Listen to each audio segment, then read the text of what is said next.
about the place that it put us, and the quarantine hit, and we knew we had guys that were going to work hard at home, but just the idea that we could get a lot of them together working hard at a location with people that know what they're doing was really beneficial. And I think, that training did a great job for those guys to kind of get the ball rolling for them, and they came back in the end of June, early July, and it's like they hadn't missed a beat. They were flexible, they were fast, and ready to lift and run and start playing football, so it was a huge benefit for us. To gain an edge on your competition, it starts with a free one-on-one performance assessment. Call 260-266-4007. Parkview Sports Medicine. Become more. Welcome to the Summit City, home to the 260's dedicated high school athletes and fans. Each victory and celebration captured by our camera. Treasure the highlights from the Summit Athletic Conference this season, or complete games live or on demand. After all, nobody's more proud to call Fort Wayne home than SummitCitySports.com. Someday, you'll get your knee replaced. Someday, a new hip. Someday can be sooner than you think. At Parkview Ortho Hospital, we want to help you get moving again. So we offer a full range of options for joint pain, including outpatient joint replacements and personalized solutions. It's time to reclaim your life at Parkview Ortho Hospital, because someday is today. Learn more at parkview.com/ortho. Parkview, we believe in. Well, good afternoon, ladies and gentlemen. We are at the Parkview Sport One Ice House for yet another USPHL matchup. This time, we will have the Metro Jets Development Program going up against the Fort Wayne Spacemen. I am your color commentator, as always, Brandon Porter. With me, joining me momentarily, will be the play-by-play Bryce Ryder. So this is the second time that these two teams will face each other. They started off the season here at Fort Wayne in the home opener, and it was a 6-3 victory for Metro as they came in and kind of spoiled the Spacemen home opener. Spacemen coming off a big 3-game weekend series against the Decatur Blaze Thursday, Friday, Saturday that definitely had some interesting moments, to say the least. Decatur won the first game 9-5. The Spacemen picked up the W 5-1 in the Friday game. And then it was a 4-1 victory for the Spacemen on Saturday. So Spacemen picking up 2 of the 3 games, 4 out of the possible 6 points from the weekend series with Decatur. That, as I said, it definitely had its moments, to say the least. So we're going to take a look here at our players to watch for tonight's game. Up first for the Metro Jets, excuse me, my asthma kicking in here. The Metro Jets Development Program, we'll go with Joseph Mochnick. Joseph picking up 10 goals and 13 assists this season, doing a good job leading his team with 23 points, being the scoring leader for the Metro Jets Development Program. For the Fort Wayne Spacemen, we're going to go ahead and go with, that is not Caden Schwetz, that is Griffin Fisher. Fisher picking up 4 goals and 8 assists this year so far. Doing a good job. He's done a very good job filling in since he's arrived here for the Spaceman program. He's been pushing the last couple of games. Came close, but he hasn't really quite found the back of the net. He's found the post a couple times. So I expect him to be due for a goal here within the next game or two. Taking a look at the starting lineups tonight. First for the Metro Jets Development Program. Starting goal, that'll be number 30, Caden Fisher. On defense, number 23, Brendan Rackful, and number 38, Jake Islanian. Forwards, as I mentioned, the player to watch, number 12, Joseph Mochnick, number 15, Patrick Hayes, and number 3, Tim Washburn. The associate head coach of the Metro Jets development program is someone who has a familiar name for the Fort Wayne fans here, Jamie Lovell, who is a part of the Fort Wayne Comets organization here in Fort Wayne back in the Central League when they won in 2012 the CHL's President's Cup. Starting lineup for the Fort Wayne Spacemen coming up here in just a second. Starting in goal is going to be number 30, Isaac Gleisner. On defense, number 17, Dylan Hewlin, and number 79, Riley Pitcher. Forwards, number 15, Logan Robbins, number 16, Zachary Steele, and number 21, Fabian Granquist. The head coach, Lincoln Cayley Schrock. So tonight we have two former Comets, former teammates, battle each other behind the bench. The on-ice officials assigned by the USPHL, linesman Chris Chappelle, and I believe his name is Sam Bennett.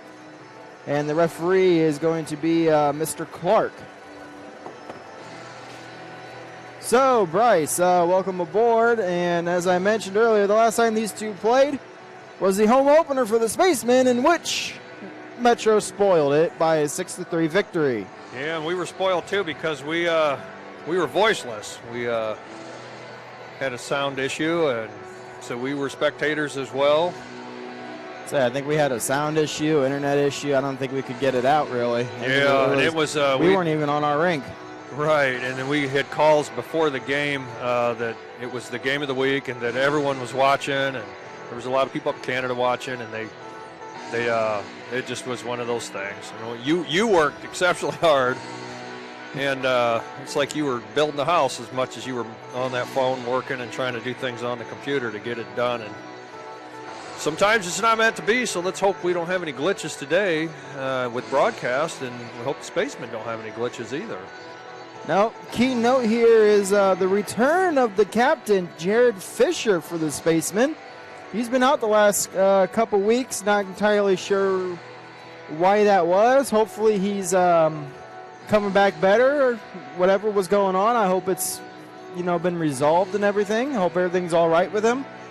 And the team probably could definitely use it's going to be good for the team to see the captain out there once again. Yeah, I think he's going to spark him and motivate him. And they did pretty good without him the last 3 games. They came out two games victorious over the 3-game stretch we just came off of over the weekend. And so, yeah, fitting him back in the lineup is going to be a real spark. And I think the team just they love centering around him, and I think he so far this season he's not like coming out trying to rack up points. Man, he is really setting up plays and being an inspiration to keep the team on their skill set, really attacking the net. And it's really cool to see. I used to the name just escaped me with the comments. I think it's a Czechoslovakian player that, what was this? Oh, it just came and went. Oh, my goodness. Was it back in the 3-peat era? May have been, because he was there forever. Konstantin Shafronov? Yes. Shafronov is the assist king. This guy could come down the ice with the breakaway, and the goalie could be stepping off to go smoke a cigarette, and he'd still set up a pass. And was awesome. And he... with the junior program that Fort Wayne used to have, at Arella to play for them, watch him come out and assist the team was just incredible to see. Instead of just breaking away like you see in a lot of sports, hey, I got the puck, I'm going up, or just be the puck hog. And it's just incredible what he taught him, and that's what Jared Fisher brings to this team. He just, so. They played well the last 3 games. Of course, if you were watching and you saw the big melee in the 3rd game on Saturday, still was a lot of game in there. So let's see if they can change their ways from the opener. And, we've got different players since that day. Yeah, as I mentioned that in the pregame just a couple minutes ago, the weekend series was definitely eventful, to say the least, with Decatur. Yeah, you saw just about everything in that one. And I hope whatever we missed in that we don't see tonight or this afternoon. Well, I think the only thing we didn't see there is a bench clearing fight, to be honest.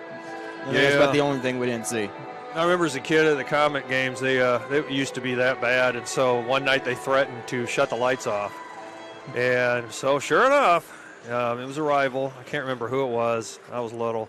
It sure probably had been back in that day, either Toledo or Indy Ice, or Checkers or Racers, whatever they were called back in the 80s. So off went the lights, and then it was bad. The fans that came with that team, they were fighting because they can sucker punch, and probably little old ladies were probably getting in some good uppercuts. And it just was. They never, ever did that again. But it's like someone found somebody and started wailing. When they turned the lights back on, it's like you caught somebody in the act. It's like they had a glove on somebody's head. And it's just that's hilarious. Yeah, hockey. This town has seen a lot of years of hockey, like you mentioned, with 3 former Comets in the building. Yeah, the third one is actually the rink manager here now. The incomparable 1-0 Joe, the equipment manager back in 2003 or 2004 at the time. There was no backup goalie, and then goaltender Pokey Reddick, he was Oilers property, I believe, was injured in a game, and Joe had to come in off the bench with his equipment that he normally uses for practices. So he comes in and backstops the team. I mean, the guy, I don't think he had any real professional experience in games, comes in and backstops them to a shootout victory over the then Elmira Jackals of the United Hockey League, and he made news. I mean, he picked Sportsnet or Sports Center. He got an assist in that game as well. Yeah, like he was on the top 10, like Sports Center and everything. I've played him many a times. I've never scored on him. I heard him once. I took a wrister and I caught him in the wrist, and I felt bad. But yeah, he's got a unique style, and it just especially coming out for that game. When you don't see him and then you see his style's a little different. So.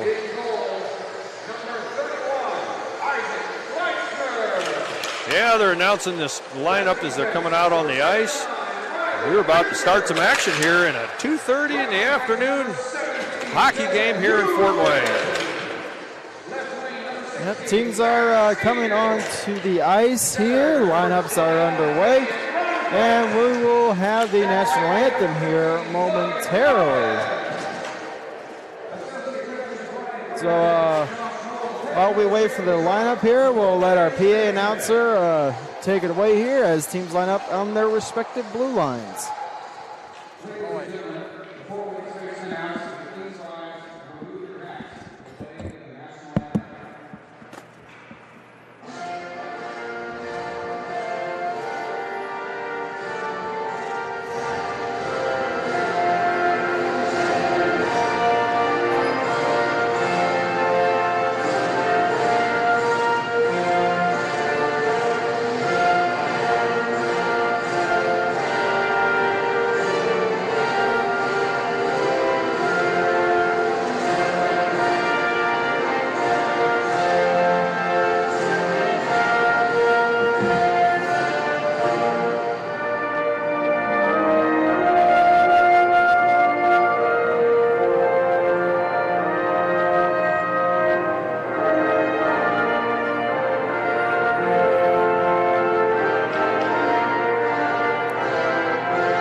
So coming off the national anthem, we will have poke drop here momentarily as Metro and the Spacemen get set for their rematch. That's, as I mentioned, their previous game was a 6-3 victory for the Metro Jets back in September for the home opener of the Spacemen.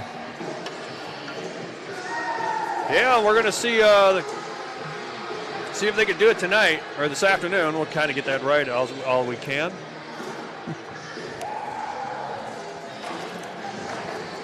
All right, so we are ready. Conference with the officials. They're motivated. Everybody's motivated. Let's see what happens. Granquist on the face-off.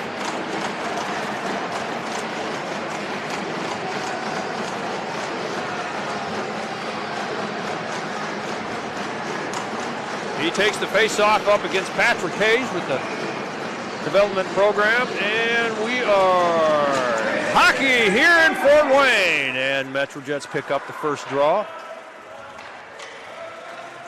And here they come up center ice.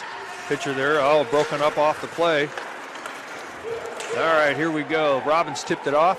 Granquist with it. Robbins going, and it's turned over by the Jets.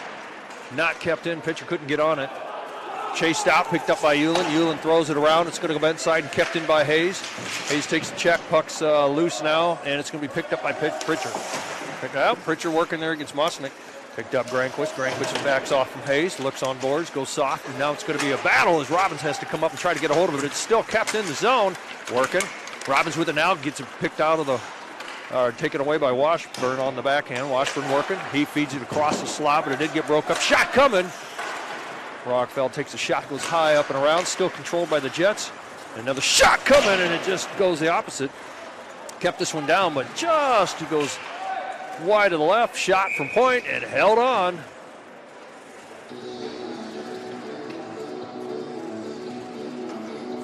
So all action here in the Fort Wayne zone early on.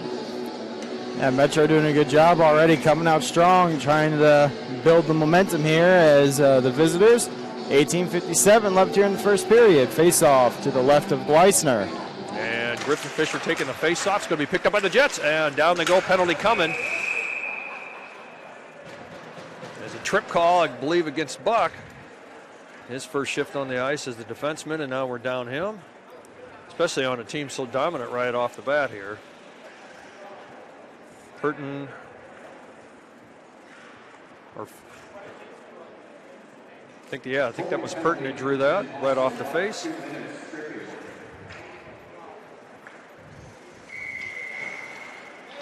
So Taylor's taking the face off. He's against Granquist. Puck's drop's going to be picked up by the Jets. Throw it around.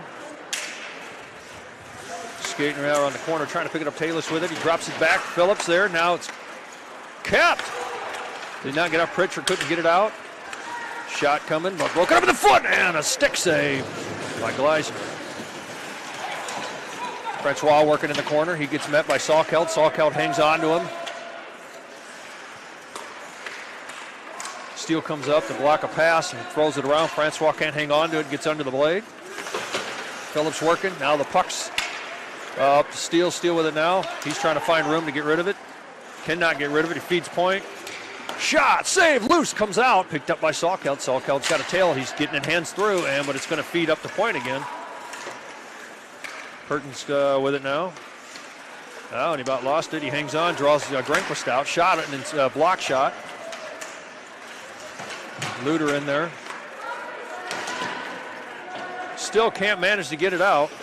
Phillips there, can't hang on, but he backhands, gets it to Twombly. Twombly with it. He's still working against Pritchard. Leaves it back behind. Now it's picked up by Purton. Back. Oh, couldn't hang on to it. Gets through the feet of Phillips, and a good change for the Spacemen as the puck comes all the way down into the Jets zone. Still trying to work on it. 30 seconds remaining on the penalty kill. Franovic on a shot. Sails it over to the chest and goes in play. The give and go up to point. Shot! Loose. Block shot picked up by Ulan. Ulan goes to clear, and it's riding the rails, but pass is wild. Another shot. It's in the feet. Twombly there trying to pick up the loose puck. Taken away. Now center ice. Give it up to Jets. Jets with it now. Going to dump it back into the zone. It's a foot race.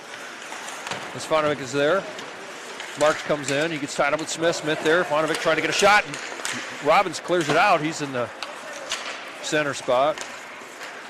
Robbins trying to pick it up. Ulan there. Can't get a hold of it. And Jets with it. Feed point. Rockful. And now it's going to be picked up and turned over by Sugarhead.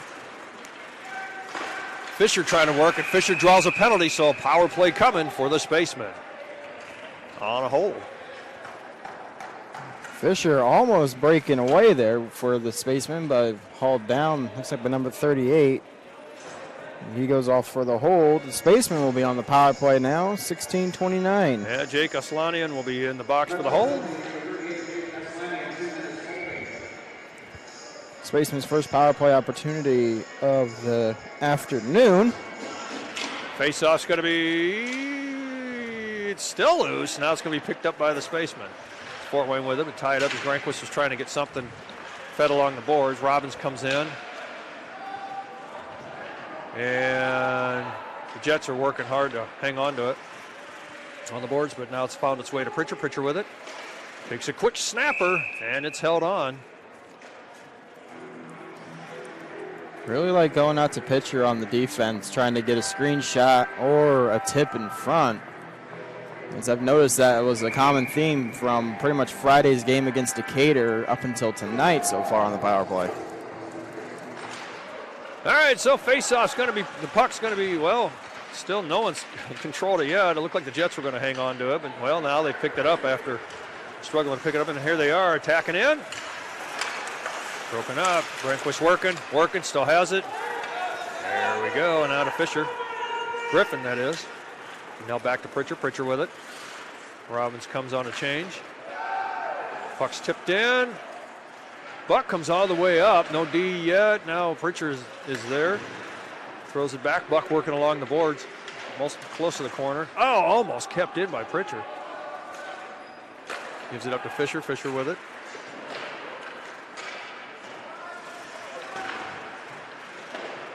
Remo working his guy, but it leaves the puck open for a clear. Gleisner will hang on to it.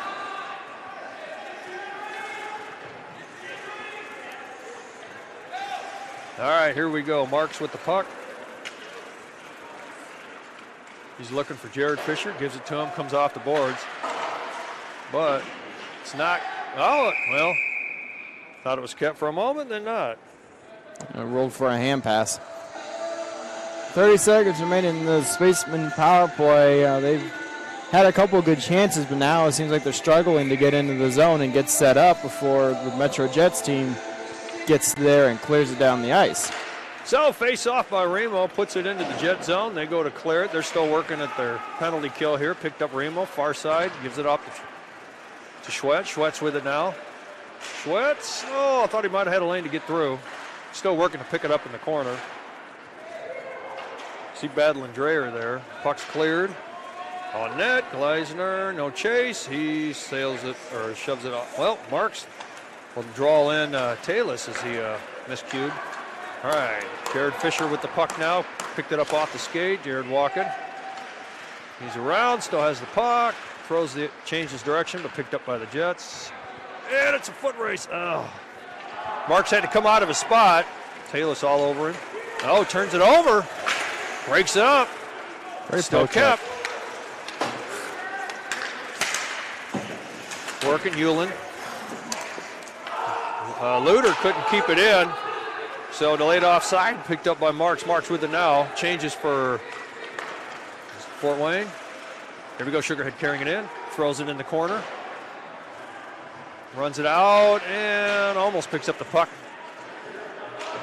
Oh, and Sawkout had to come out center. And leaves this open. Pritchard getting back in time. Backhander goes around. It's going to be chased out by Aslanian. Francois Smith, but picked up by Sugarhead. Sugarhead with it now. He gets the pass to Steele. Steele with it. He's got Mazzina with him. Steele looks, gets through, drops it back, or lets it go for Mazzina to try to get a hold of it. But it's the Jets with it now. Pritchard will pick up the puck, but he's got a tail. Purton, Sugarhead in and out of the stick, draws a couple players in. Oh, and he can't get it off. And he does now, and it's back behind the net. Fisher with it. Caden Fisher, that is. Got a lot of Fishers out here today.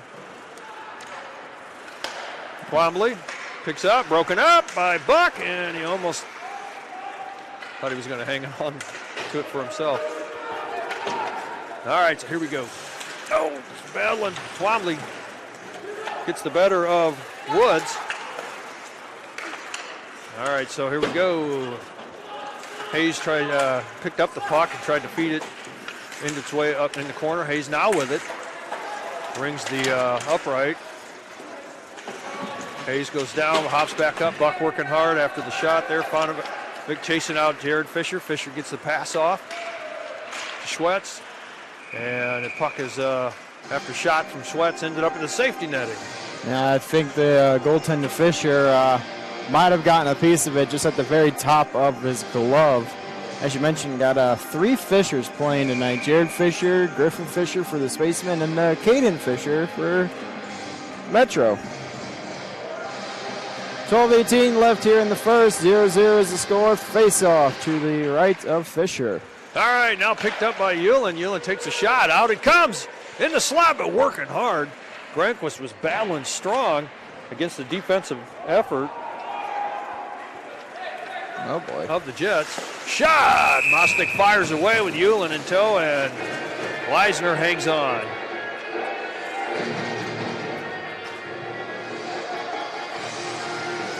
I couldn't see the number down there, but I think it might have been McDougal that was battling strong in the slot there. That kept the attempt for Fort Wayne resolving anything.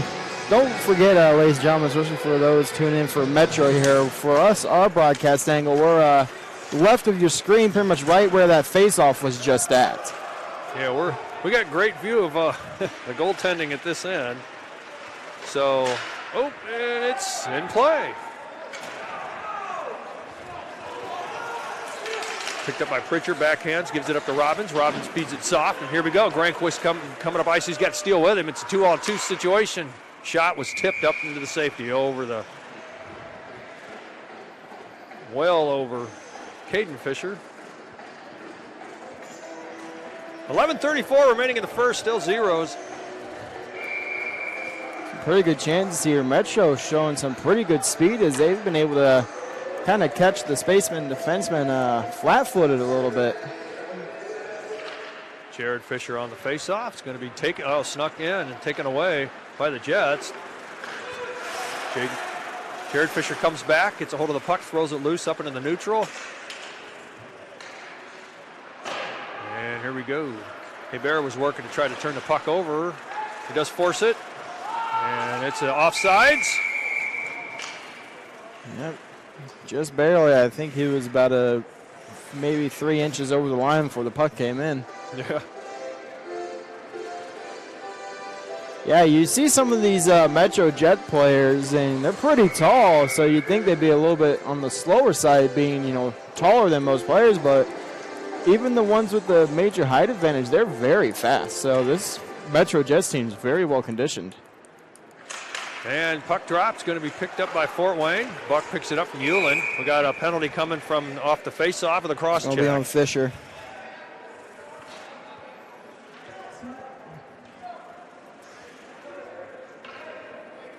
So Jared Fisher heading into the penalty box at 8 minutes and 52 seconds of the first period.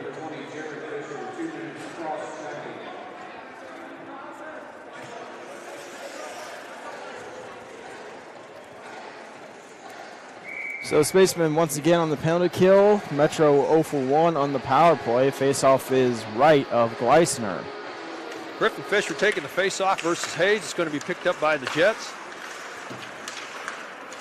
Rockville feeds it. And it's Rockville going in. And the puck broken up. Looked like the pass was going to head to him unopposed, but Steele breaks it up. Griffin Fisher chasing it out against Caden Fisher. Caden Fisher throws it behind. And we back off on the chase. And here come the Metro Jets. Couldn't hang on to the pass. Going to be picked up and cleared into the neutral at least. Rockville picks up when Hewlin went to get rid of it. Shot and saved Gleisner. Shot from the point. Buck was hoping to pick that pass up so he can clear, but now he's got almost 8-1 there. Buck on the shot. Looks like they're going to roll playing the puck with a high stick, but that one was probably about 3 inches over the crossbar. Gleisner didn't quite see it, didn't really react until it was pretty much right past him, right behind him. Yeah, I think it was Luter who took the shot. All right, facing off outside the Fort Wayne zone. Face-off's going to be still a struggle. Phillips trying to hang on to it from Grenquist's face-off. Robbins trying to break the puck up. Marks chasing this guy out, got beat. Around the corner, fed point. Now they've set back up. Still a minute to go on the penalty kill for the Spacemen. Shot! Just tipped wide, out of play. Pritchard on the takedown. Loses his stick. He's got to get back in it. And good pick up there and clear. I believe Grenquist got a hold of that and got rid of it as Pritchard was still gathering up the stick and looking for the spot to be back in. Oh, Smith picks up from Fisher. Shot just goes wide to the right upright. Sliding couldn't keep it in. Smith picks up the pass. It's a give and go, and it's thrown behind. Picked up by Beagle. Beagle with it. Speed. Oh, nice tip out by Sawkel. Still has got a momentum. Nice break up again with the feet of Sawkel. Playing pretty good on this penalty kill. Talus passes it. Shot and a save. Gleisner on a good pad save there. Talus throws it around, gets around Beagle. Fonovic there, Sawkel all over him. Buck in the action. Steele's trying to work to get a hold of it. Jared Fisher's there to help. Puck's dumped around, and can they walk it through? And they do get it out of play, though. So the Spacemen kill off another power play here as we have 8:48 remaining here in the first period. 0-0 still our score. All right. It's another part of the comment program. Larry Schmidt's in the house, the PA announcer for the Comets. They're still trying to figure out if they're going to have a season this year. Love to hear his voice. Pritchard with it. He's going up the slot. Oh, and he just gets it out. Fisher there. Jared Fisher with a puck now. He's heading up ice. Puck's broken up, still loose. Puck picked up by the Jets. Jets working now in the corner. Throw behind goal line. And they clear it down ice for an icing. And back comes Woods to sell it. 8:19 remaining in the first. Yeah, Metro definitely with the better of the opportunities here for the Metro Jets program. They've probably tallied more shots. All right, so here we go. Now it's going to be picked up by the Jets after face-off. All right, puck's dumped in, and Francois almost picked that up. Pritchard calmly picks it up. Jared Fisher thought he was going to get hammered by Luter there. Woods there behind the play. Now he's back in his spot. He picks up the puck, but off the skate. Oh, what a save by Gleisner. And as a change coming. Bad change. But defense, they hesitate to take the shot. Now it's loose, broken up. Pritchard picks up the puck now. He's got to throw it around on bench side. Mazzina does pick it up. And Mazzina gets the pass and throws it in front of Remo, so it's turned over. Jets with momentum. And Hewlin breaks up. Effort there off his shin guard, but he may get it. Oh, it's a stop. Hewlin there as it came out off on Gleisner. Man, I thought they had room to top shelf him there as he was taking a seat. Mazzina with it now. He's calmly looking. It's broken up as the pass was going to probably be an icing, but broken up, and so Remo's there off a skate. Now turned over by Sugarhead. Sugarhead with it. He's going to take a look, takes a shot, and held on by Caden Fisher. He hasn't seen a lot of shots here. No, he really hasn't, but Metro definitely does a very good job here in working in transition. They're cutting off passes by the Spacemen, quickly coming back down the ice the other way. We saw right there, Spacemen thought they were going to have it down the ice for a quick, easy change, but it was a big turnover. Yeah, Hewlin picks up the puck, gets a pass from Mark, shot and a save by Caden Fisher, now picked up by the Jets. And here they come. They get, Burton there. He's trying to feed Mosnick, but he didn't. He's out of the range. Defense came back in time. Robbins with the puck now. He's got resistance, gets it out into the neutral, takes a check from Burton. Now it's turned over by the Jets. They're center ice. Here they come. It's going to come in with a shot. And it's saved. Picked up by Robbins. He feeds it out. All right. Well, looks like the puck did make its way in. Burton takes a check. Robbins in on the dig, but can't get a hold of it. Mosnick with it now. And the referee became a part of that. And an ice coming against the Spacemen. So now it's a no change for Fort Wayne, as they were already changing. So a gas line here. Let's see what they do. That's not very good with this Metro team. As we've seen, they can really pick up their pace, pick up their speed relatively fast. Yeah, so here we go, off face-off. Robbins with it. And Fonovic with it. He's coming with a shot, and it's broken up by Marks' stick and goes up to the safety netting, and here comes the change for Fort Wayne. Looks like the Spacemen doing a good job with blocked shots right now. 4-2 is the blocked shot total. Have you ever, as a goalie, like if you're stuck in off of icing like that, have you ever, like, someone picked up the face-off and just threw you the puck on your team to freeze it? Oh, yeah. Yeah, I've done that. So sometimes the goalies look at you like, what are you doing?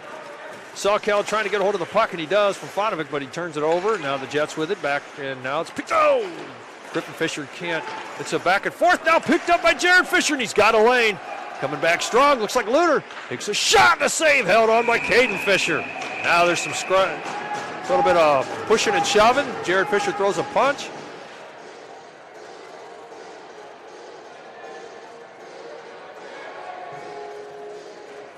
Jared Fisher, pretty good job on the breakaway there, but the goaltender Fisher.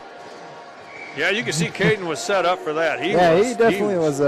He was like working to make sure that didn't go in.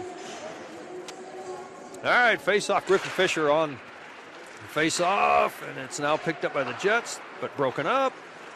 But they still reaching to get a hold of it. Broke up again with McDougal there, and it's tipped up over the net. Picked up by Schwetz. Schwetz feeding, but throws it out of the reach, so it's going to be kept in. And searching for it is Beagle. Trying to feed, kept in by McDougal. McDougal coming in with a shot and held on by Gleisner.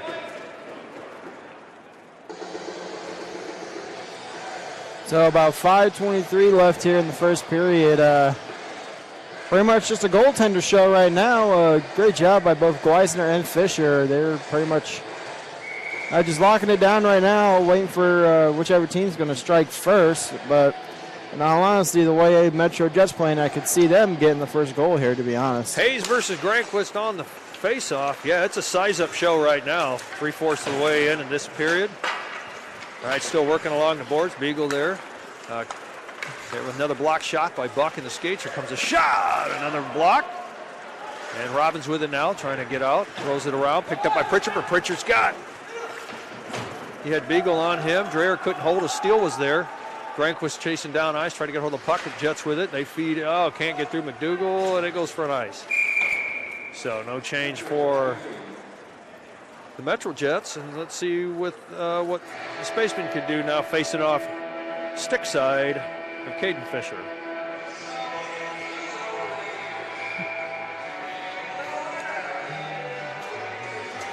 All right, so here we are, 4:53 remaining in the first. It looks like the Metro player is going to get chased out of the. No, just a warning. Looked like he's going to get chased for a second there.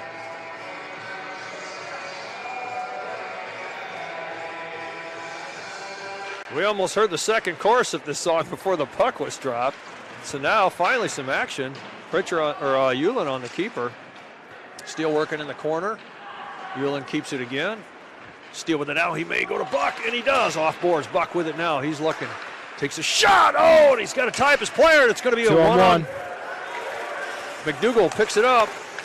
No, what a save. Still chasing for it. Picked up there. Now it's going to be picked up by Steele. Steele gets it out just to reset. Nice job by an all-team effort there as Buck tried to take a shot. And a tripping call against the Metro Jets, so they saved themselves on that breakaway. Great save by goaltender Gleisner with the 2-on-1. Number 23 going in for hooking for Metro. Yeah, that's the scariest thing to do as a defenseman is, getting pinched and getting a puck off the shin guard. It's always a breakaway. And you know that as a defenseman, and you're like, I shouldn't do it, but you did it because you saw there might have been an opening. But in all, just like clearing on the board, same thing. They kept it. Looks like Marks almost let the puck get out. Good pass and a shot. Off the post. Clinked the pipes was Jared Fisher's attempt from a far side pass near the faceoff dot. Still working. Marks is going to get underneath. Oh. So again, there's that speed by this Metro team that's just they're blowing right past the Spaceman defenseman right there. If it wasn't for the fact that it was pretty much on the boards, I think they would have gotten right past Marks. Yeah, Marks was reaching for the puck, and Burton didn't have anything to do but skate, so he kept striding and picked up the momentum, but threw it up in safety netting, and here we are. Still working on the face-off. It's a battle each time. Fisher throws it back to Buck. Buck with it, gives it to Pritchard. Pritchard with it now. Buck is in motion. Griffin Fisher is coming up the ice with Robbins. Now puck is given up. No, Griffin Fisher turned over. And now it's going to be turned over to Pritchard. Pritchard with it. Looks, feeds. Over to Griffin Fisher, and he loses the puck. It was broke up. Now Pritchard with the puck now into the zone. It was broke up on the hands of Smith. Now Jets with it now. And they throw it into. Buck kicks the puck and makes its way back to Gleisner. Kind of an odd pass for Jets. There's nobody there. All right, Pritchard with it. Throws it in. Griffin Fisher chases this out. Drop back, picked up by Robbins in the corner. But taken away, and now picked up. Now picked up by Griffin Fisher. He drops it back to Pritchard. Pritchard with it. He looks and looks and looks. He may go to Buck. He does. Buck with the puck now. Buck had to pick it back up after he went it out of the blade. Robbins with it. Feeds over to Pritchard. Pritchard sees a spot, takes a shot, and it's a save. Loose, picked up. Rehnquist thought better of it. Feeds the pitcher, now to Buck. Buck with it now. Buck taking a look, but he's off them shin pads again. Tries it again, picks up the rebound. He's loose. Wants to throw it up front, and the puck's broken up. He's Pritchard's the lone defenseman back. Robbins was going to feed to him, but to Rehnquist. Rehnquist goes down on a no-call trip. Pritchard with the puck. And we got to watch this because now the penalty's cleared out. We don't want to see the puck over there, but the change is followed through, now picked up. Griffin Fisher with it. He wants to throw back, but there's only one D available as Buck's changing and as Robbins is changing. And now one chasing down the ice, and here comes Remo. Remo comes in, but now picked up by the stick of Pritchard, but Pritchard throws it in the feet. And now turned over. Pritchard with the puck now. Here he goes, see what he can finish. Over to Sugarhead. Sugarhead with it, trying to get it through. He hands it through. He's on goal line, throws it back around. Mazzina there, gets taken off the puck. Now picked up by the Metro Jets as Remo's back with Marks. Mazzina comes back and plays the puck well, takes this player down, trying to find the puck. Mazzina is looking everywhere for it. Talus was sitting on it. So I want to go back to the breakout for the Spacemen here, and they've got a very strange breakout for that power play I've noticed. They're going down, they got all 5 players in a line. They had all 5 wide, and Metro's countering that by having 3 at the red line, 1 at the blue line in the middle. Very strange breakout. I don't think I've ever seen that before where it's 5 wide. Yeah, yeah, you get beat. They're all on the same line. So Sawcal picks up the puck, whiffs on the pass or the dump in. So it's going to be picked up by the Metro Jets. Metro Jets is working. Oh, I thought Schwetz might have slowed it down, but couldn't get there in time. Puck's broken up. Oh, it's a hopper. Gets right over Jared Fisher. He disposes of Hayes. Twombly. Fisher takes Twombly off the play. Sawkeld comes back, picks up the puck. Oh, there's a backhand broken up. And Jared Fisher picks it up, gives it up to Griffin Fisher. Griffin Fisher carrying up the ice, still working to get it in. It's taken away, but he picks it back up, and it's... Oh, they score! It just gets over the... Caden Fisher, looks like it gets over his right leg as he was starting to turn to search for the puck. I believe Schwetz got that. That should be Schwetz's goal. I think it might have deflected off a defenseman that was trying to cut off the cross-crease pass. Yeah, and then that made that weird shift for It should be Schwetz from Griffin Fisher and Jared Fisher.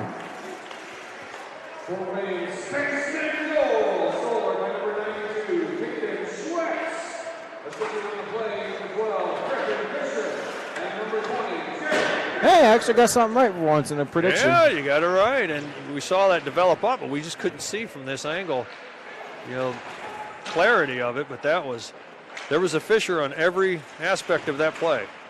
All right, so here Metro's working to get it out. It's going to be kept in by Pritchard, and he gets it through as Rehnquist get it back to him. Robbins working in the corner, gets a hold of the puck. He's got resistance, going to be picked up by the Metro Jets. We're looking at 10 seconds left.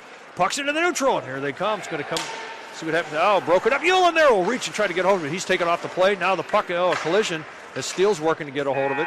And that will do it. The end of the first period, right near the end. Fort Wayne finally gets on the board with a goal. Caden Schwetz's goal comes to us all the way from Smith Falls, Ontario, to score for us here at Fort Wayne.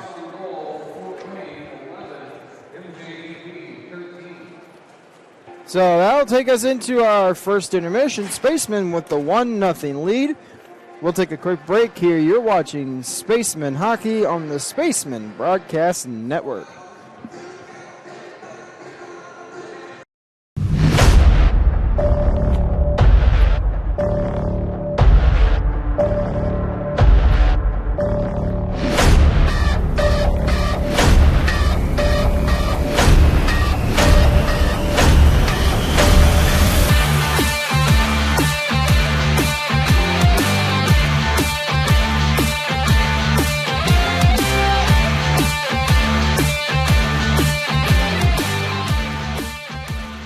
This league promotes finding diamonds in the rough, kids that didn't have an opportunity, they're on the wrong team, they had the wrong coach. If we can find those kids, which we have 20 of them now, that we build a team in 45 days.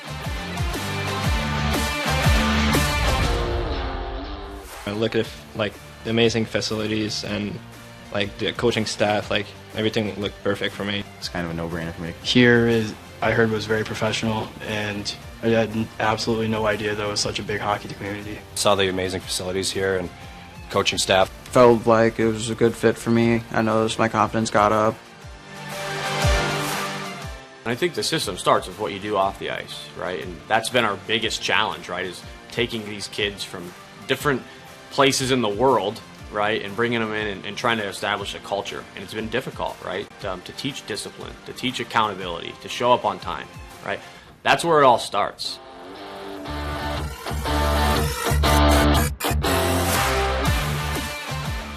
We have the resources that, frankly, other programs don't have, and we try to utilize them to the best of our abilities. I mean, they'll help each individual out as well as all team stuff, so they do a good job giving everybody what they need to get better at or what they think they should be working on more.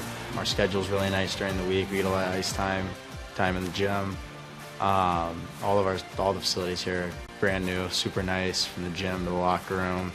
The rink is unreal as it is. We work out twice a week here, and our trainers give us as much of resources as they can to push us and make us better off the ice, to help us on the ice too. All of our workouts are kind of tailor-made for hockey players. And the coaching staff helped me get better, offensively.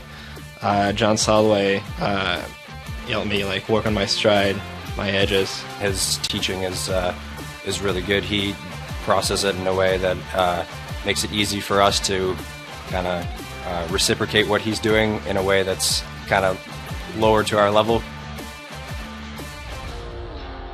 For them to see the professionalism and the support that they have, I mean, it's second to none. It's remarkable to see, these guys, getting the chance to, talk to the, people in the community and the kids, and the opportunity to really have that moment to themselves, right, and have that opportunity to essentially, live the day in the life of what it's like to play pro hockey, right? I mean, they're around the Fort Wayne Comets. Earlier in the year, guys were coming out, and helping the kids, and it's remarkable because they get to see what it takes to play at the next level. Not only Josh, but we've got Jerry Most, who helps with our goaltending, and Paris Duffus, who is a familiar name for Fort Wayne fans that really helps our goalies off the ice, and I think gives them the mental approach that they need to advance to the next level, as we know that's really important with goaltending.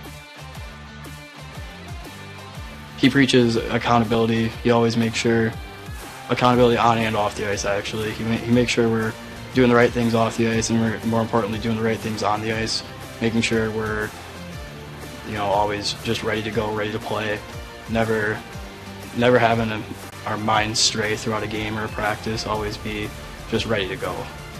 We tell these kids all the time, from high school till about college to your junior years, you've got 7 to 8 years to work really hard and get your life on the right path, or you can goof off and not pay attention and get involved with the wrong people, and then the rest of your life after that 8 years is going to be pretty difficult, right? So trying to get them prepared for the real world is priority number one.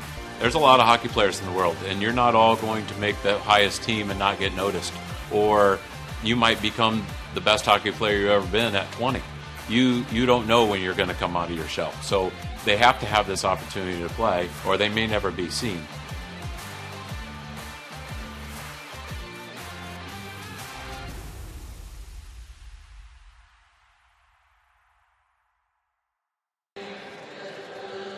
And so we are back here at the Parkview Sport One Ice House in the middle of the first intermission, where the Fort Wayne Spacemen hold a 1-0 lead over the Metro Jets development program.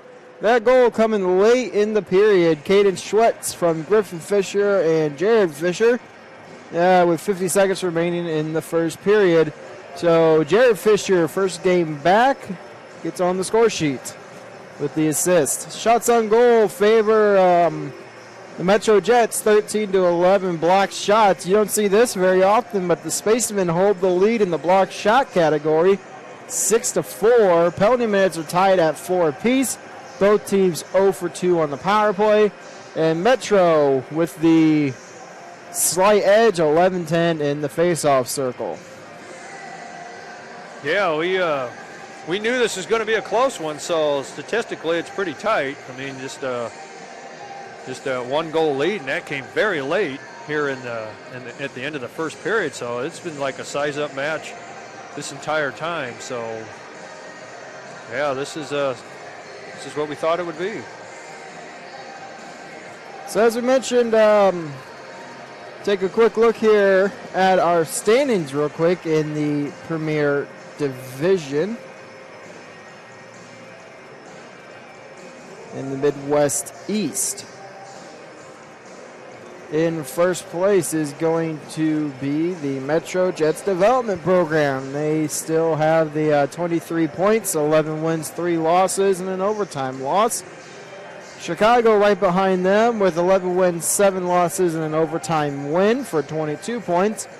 Spacemen in third with 14 points, 6 wins, 5 losses, an overtime loss, and a shootout loss, looking to gain ground on Metro and Chicago, while at the same time looking to gain some distance between now fourth place Detroit Fighting Irish. So that was a change as on Decatur. Saturday night Decatur was in fourth, but here it is Tuesday, and Detroit Fighting Irish have leapfrogged them. So Detroit's in fourth, 5 wins, 6 losses, and an OT loss and an overtime win for 11 points.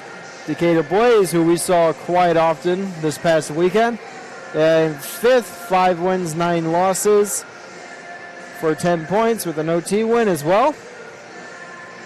Yeah, they came in Thursday night with that victory over Fort Wayne in third place. Midwest is tied with Decatur with 10 points, but Decatur holds the tiebreaker with goals for, and that's only by 2. 58-56. And then it's Motor City rounding it out once again with only 1 win, 12 losses on the season. I wouldn't say that Decatur just sliding down the rails there. I mean, they, like you said last week, they're a new rival to the Spacemen, and I think as hard as they played, I think they'll be just the way. I mean, we gave them 2 losses, so that started to slide them down a little bit, but I think they'll be back up. And I think the next game between the Spacemen and Decatur comes in February here at the Ice House. So after what we saw this weekend. Spaceman fans, if we can get things back to normal here by February, definitely come out because it could get very, very interesting to say the least. If you want to see a hockey game with just about anything in it, and that's the only reason you want to see it, come out for that because we just about saw it all. I think the only thing we didn't see was a bench fight. Yeah, or the two coaches center ice with the with a wrestling match and or stage and all. Let's hope we don't ever see that. But yeah, so. Penalties in the period. Austin Buck picked up the first penalty of the game at 18:53 remaining in the first period. It was a tripping minor. And then it was number 38 for Metro, Jake Aslanian, picking up a hold at 16:29. Jared Fisher picks up the cross check at 11:08. And then Brennan Rackful picks up the hook at 4:16. All penalties were killed off. So the Zamboni has gone off the ice. Nets are being replaced. Fresh sheet of ice. So we'll take another break here. You're watching Spacemen Hockey on the Spacemen Broadcast Network.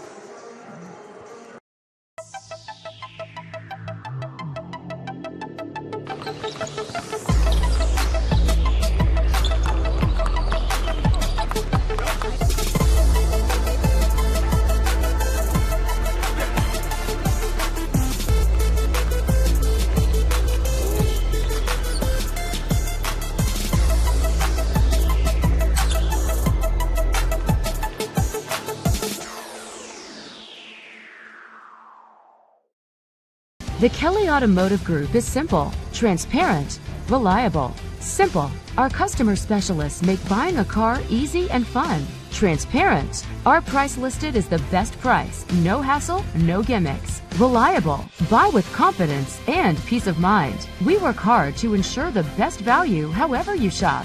Come see us in Decatur at the 2733 Auto Mall and shop 7 brands in one location. The Kelly Automotive Group. Simple, transparent, reliable. This is an invitation to join a movement propelled by people who care and members who have a share in the place they bank. Good morning, Sam. So when you have the chance to get your first home loan, you know an expert will guide you every step of the way. Or when it's time to buy your new car, you'll be treated like more than just a credit score. Good news, ProFed can get you that payment. This is an invitation to a place where simply belonging can help enrich your whole community. ProFed Credit Union. You're invited. I was once a Southside kid who was led on a journey by high school football.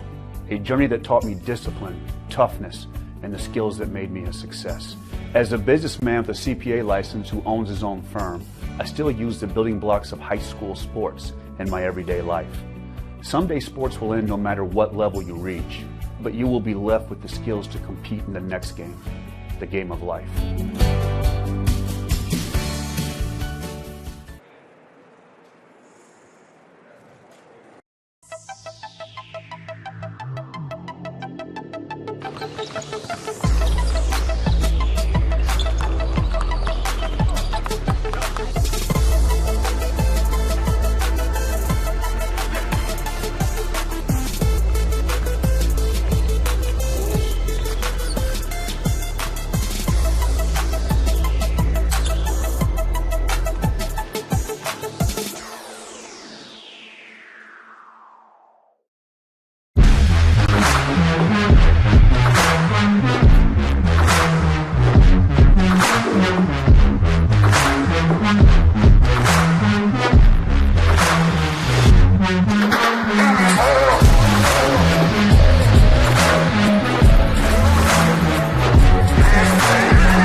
About the place that it put us, and the quarantine hit, and we knew we had guys that were going to work hard at home, but just the idea that we could get a lot of them together working hard at a location with people that know what they're doing was really beneficial, and I think that training did a great job for those guys to kind of get the ball rolling for them, and they came back in the end of June, early July, and it's like they hadn't missed a beat. They're flexible, they're fast, and ready to lift and run and start playing football, so it was a huge benefit for us. To gain an edge on your competition, it starts with a free one-on-one performance assessment. Call 260-266-4007. Parkview Sports Medicine. Become more. Welcome to the Summit City, home to the 260's dedicated high school athletes and fans. Each victory and celebration captured by our cameras. Treasure the highlights from the Summit Athletic Conference this season, or complete games live or on demand. After all, nobody's more proud to call Fort Wayne home than SummitCitySports.com. Someday, you'll get your knee replaced. Someday, a new hip. Someday can be sooner than you think.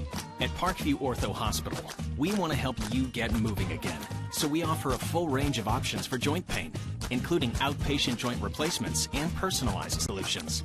It's time to reclaim your life at Parkview Ortho Hospital, because someday is today. Learn more at parkview.com/ortho. Parkview, we believe in better. All right, teams have taken to the ice here. We will be Metro has taken to the ice. No sign of the Spacemen quite yet. So while we wait for the Spacemen, we might throw up one more quick ad, unless you can see them coming down the tunnel, Bryce. Nope, don't see anybody sneaking. All right, so we'll take one more quick break here on the Spacemen Broadcast Network. This is an invitation to join a movement propelled by people who care and members who have a share in the place they bank. Good morning, Sam. So when you have the chance to get your first home loan, you know an expert will guide you every step of the way. Or when it's time to buy your new car, you'll be treated like more than just a credit score. Good news, ProFed can get you that payment. This is an invitation to a place where simply belonging can help enrich your whole community. ProFed Credit Union. You're invited. I was once a Southside kid who was led on a journey by high school football. A journey that taught me discipline, toughness, and the skills that made me a success. As a businessman with a CPA license who owns his own firm, I still use the building blocks of high school sports in my everyday life. Someday sports will end no matter what level you reach, but you will be left with the skills to compete in the next game, the game of life. Still no sign.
The Spacemen are now taken to the ice, coming out just a little late out of the locker room. I'm just pretty sure Schrock was just, Coach Schrock was getting a couple things, trying to get a few things ironed out here, as this has been a very close game. And as I mentioned, Metro with the speed game so far, they've done a very good job on their end, pretty much blowing past a couple of our defensemen a few times. Yeah, they took as long to come out like a linesman dropping the puck on faceoff. So listening to a couple songs in between.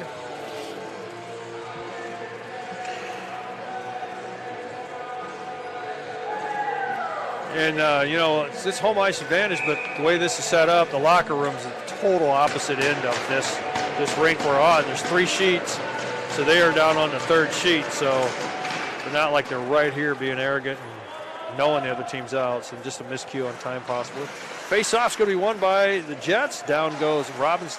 Robbins picks up a play. Block shot. Rehnquist comes in, trying to get a hold of it. He's still working.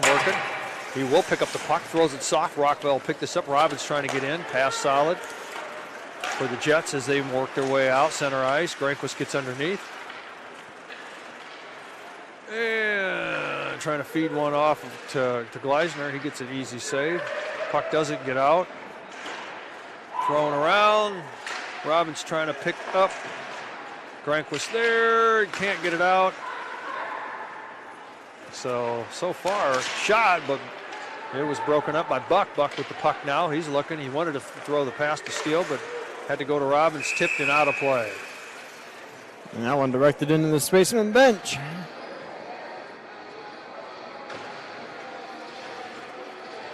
So we'll face off. Looks like center ice. So after 55 seconds, nobody's done anything. Doesn't look like anything was done because we're facing off right.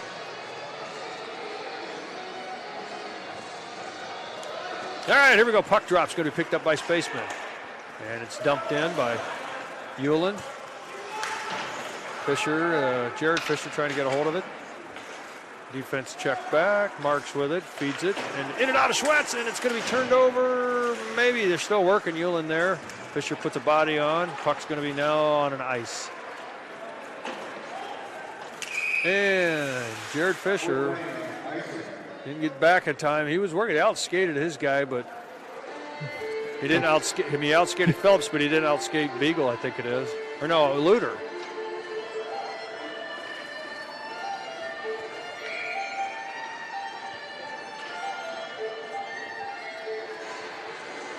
Taylor on the face-off for the Jets. Luter on the keeper. Mark's trying to work. And finger back, and not a give and go as it's broken up. Mark's in there. He's battling in there with Griffin Fisher. Puck's tied up. In the corner, now picked up by the Jets. Defense, the only options open. Ooh, and picked up and shoved down. Puck's loose. Oh, it was a good backdoor pickup by the Jets. That was a save by Gleisner. Yeah, Jared Fisher with the puck now trying to get through, loses it. I believe Taylor is there, but it's going to be kept by Hewlin. Puts a shot, stick save. Most of that was on a keeper. Schwetz reaching in, trying to get a hold of the puck as Griffin's tied up with Luter and Phillips. Now 4 players in, but now Taylor with the puck now. The puck is airborne, and it will be over the glass and onto the... Yeah, it was heading for an icing before it disappeared. I feel like it's on the mats that they use here for roller hockey. Oh, yeah. So face-off will be brought back inside of the Metro zone to the left of Fisher. So Taylor versus Sugarhead. It's going to be picked up by Fort Wayne. Pritchard there. Zena throws it around. Sugarhead's going to chase this out. See if he can get there. Luter there beats him to it. Now it's a race again, but Sugarhead breaks up Luter's backhand. Throws it up to point. It's pinched on boards, but it is kept by Sawkeld. Turned over by Luter. Sawkeld on the tip. He reached in. Now the puck's still spinning around. Dumped in by Remo. Chased out and picked up by Phillips. Phillips with behind the goal line. Looks to Luter. Luter with it. Iuter, I should say. Oh! Pass broken up. Hit Pritchard there. Sugarhead in the corner trying to pick up the puck, but it's going to be fed possibly to point. Nope, broken up. Still working. Metrojet still with possession. Feed point in and out, and now it's picked up as the stick was slashed out, but no call. Remo can't get a hold of it as he's looking for Mazzina for the pass, but it's turned over by Dreyer. Dreyer with it now. Twombly with it. Twombly looking, trying to set up, but where he wanted to go, his player was coming into him. All right, Mark's there. Now Remo with Pritchard with the puck. Remo gets a hold of it. He tried to get it out of there. Stick in play, the loose stick. Remo looks down, it's off boards. Oh, and it goes for an ice. The pass just out in front of him. He was open. Missed it probably by just a couple inches. He missed it. Good job, though. He identified an open area where the defense for Metro didn't quite see him. Unfortunately, the pass just goes a little bit wide. Yeah, and he was going, looks like they wanted to change anyway, but they're still out there. So face off. It's still near the circle. Now it comes up by the Jets, but tipped almost out by the Spacemen. Dumped back in. Jets chasing this out. Oh, broken up off the play, and it's kept in by defense. That of Rockville. Jets still working. Still working in the zone. Jets cycling through. Backhander, almost went in. Still's working. There we go. Picked up by Sugarhead. Aslani couldn't hang on to it, so here we go. Oh, Mazzino working to try to gain it back up as Rockville's all over him. Nobody is there to help as a change for the Spacemen. McDougal coming up ice, but he's tied up there. Puck's broken up. Buck ties this guy up. Oh, and the puck's turned over. Penalty coming. It's going to be on Metro. Looks like, if I'm reading that number right, number 9? I think it's 5. It's going to be McDougal. I saw that earlier and thought it was a 9. It is 5. Yeah.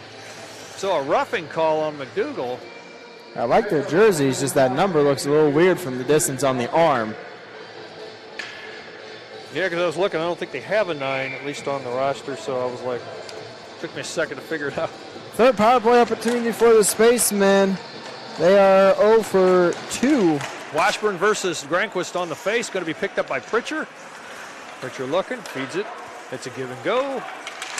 Buck with the shot, goes around out of the reach of Griffin Fisher. Washburn gets a hold of it and sails it down ice, and it comes way out from Gleisner. Buck comes back, picks it up, throws it to Pritchard. Pritchard behind goal line in the Spaceman zone. So here they come. So there's that straight line again. Yeah, so the puck gets off to Griffin Fisher. Oh, and it takes a hop over Hayes' stick and Buck. Buck working to get a hold of it. Robbins there trying to feed. I didn't think Robbins needed to get rid of it that quick. Still working, still on the power play, looking, still carrying. Gets the pass off over to Fisher. That was from Granquist, now to Pritchard. Buck with it. Buck's going to walk. Oh, it looks like it almost turned over for the benefit of the Spaceman. Kept. He tried to clear it. It looked like Phillips tried to clear. Pritchard picks it up. Buck with it. Buck sees a spot now, takes a shot. Just tipped it up. Was Fisher, Caden Fisher. Puck off the shin pads. This time working for Buck. Tied him in the corner. Picked up Robbins. He can't hang on there, so he's going to. Oh, well, that's down he goes. See, I think he was going up against Washburn. Hayes with the puck now. He throws it in. And change is coming for the Metro Jets. Pritchard picks it up on goal line for the Spacemen, and here they come. 30-some seconds remaining on the power play. Throws it behind Granquist. He's got to work to hang on to it as Purton's all over him, tying him up in front of the scoring table. Granquist still working, does manage to get it fired into the zone, but not a lot of steam on it. It's a lot of sticks on him. Now it's going to be picked up by Mosnick. Mosnick there met by Jared Fisher to Ulan. So now Mark's got to chase this out as Gleisner gets a piece of it and still doesn't have a solid. Now he has the puck. Now it's over to Jared Fisher. Took an hour to get there. Jared Fisher with a nice pass. As Remo was just in the slot there, puck's going to be cleared all around. Oh, call him out of the box. And broken up, stopped by Gleisner. Good effort there, just changing off that penalty kill for the Metro Jets. That was who came out was Purton. And almost got himself one. All right, still battling Dreher with the puck now. Backhand's late to Mosnick. Or his reaction was late to pick it up. Throws it up ice, broken up, and the defense is behind. Oh, what a save! Oh, almost over the shoulder, but he kept it in front of him. Wow. Yeah, Sawkeld got burned on that, trying to play his man, and puck got around and it looked like they were going to set up a pass play. Gleisner stuck with it, and it almost hopped over that left arm. Shot off face-off. It's loose. Working in the corner. I think the Metro just got a taste of almost scoring there. They've come alive. Shots tipped up into the glass. Picked up by Sugarhead. Sugarhead gets rid of it and finds it over to Woods. Woods goes to try to clear. Zena in there. Woods now turned over, and a pass coming, but broken up by Pritchard. Had it, back door was wide open if Pritchard would have got a hold of that pass. Zena tying up his guy, working. Tying up Taylor's. Puck's died along the boards here. Momentarily I thought Pritchard had it for a second and fed it back into the mix. Still battling along the boards. Yeah, I can't imagine a stick's going to be any good in a minute. Oh, nice reach. Pritchard playing solid defense. Oh, and steps on the stick. His Sugarhead almost would have had the puck and take off. Nonetheless, Metrojets with it. Trying to feed in the slot top there. Or in the crease up top. Now, ever so neat a line change. The puck was slow to come down. And they cannot get a change. Yeah, big save by Gleisner, though, on the 2-on-0 breakaway. Yeah, kind of sat towards the middle a little bit until he was absolutely sure that guy was going to shoot it. Then he dove over. Yeah, he had some room there. Shot in the glove, held on by Gleisner. A point shot from Derek Dreher.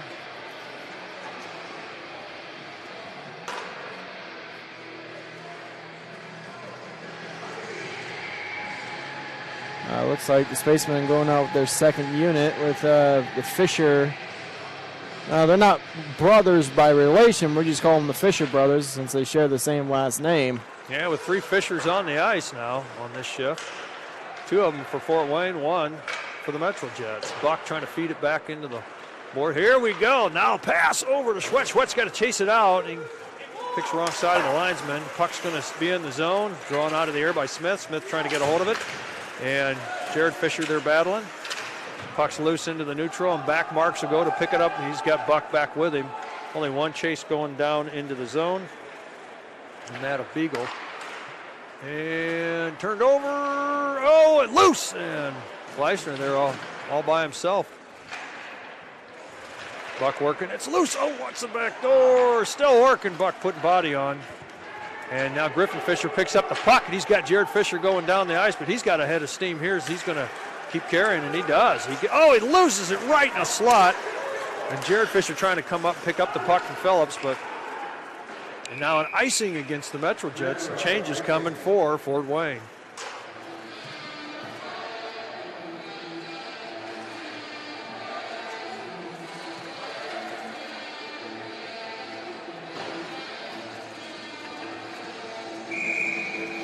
So 10-17 remaining here in the second. 1-0 is the score. Face-off, Granquist to Steele. Steele picks it up and gives it to Sawkill. Sawkill, can't hang on to it.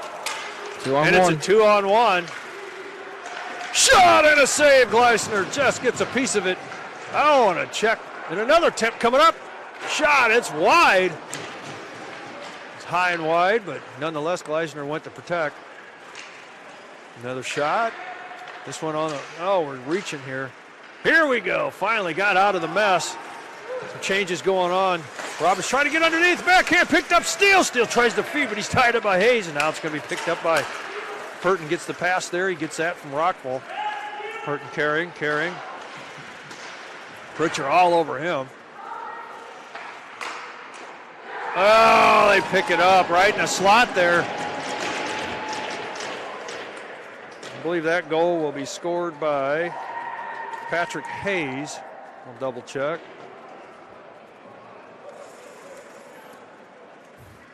Just a bad bounce there for the goaltender, Gleisner.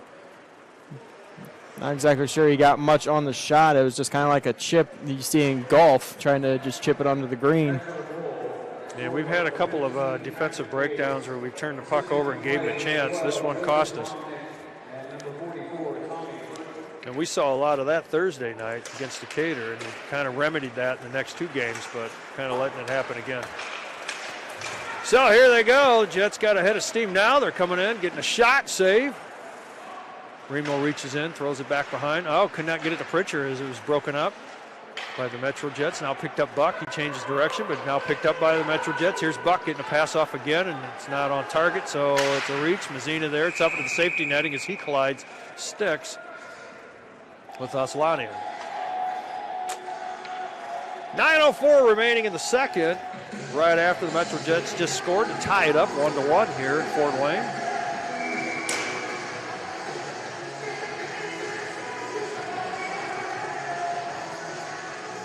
So faceoff's going to be right at the center ice logo.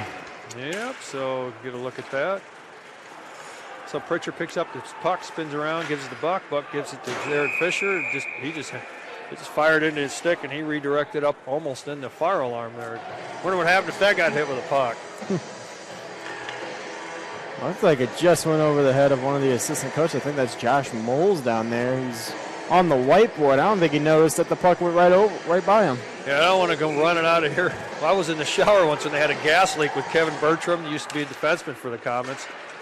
And alarms go off. They tell us we got to leave. I'm like, I want to finish my shower. And now Bertram's a firefighter, and he says, yeah. Oh, shot and a save. Man, they're starting to hammer Gleisner. We've got to get. Tightening up defensively a little bit. So now they're starting to get those slot opportunities, which are high danger chances. Yeah, so let's see if the Metro Jets is tweaking, and this is where they're going to. We're just reacting here. So after the face-off, picked up, another pass thrown away, picked up Schwetz. He spun around, maybe tried to feed Fish, but it's another turnover. As we're starting to see him rack up here. Let's see if we get the puck here. And we turn it over again. Schwetz tried to look, though. He was looking to Fisher. We're chasing ourselves here, and here comes another attempt. And Smith now takes a shot and held on. Well, that was scary, but they get another. Yeah, they're just firing away. So that was tipped up into the safety netting. Phillips on the attempt there, broken up by the Spacemen, and face-off will be in the Spaceman zone. You're starting to see why Metro is the top team in the division right now, as they're starting to turn it on here.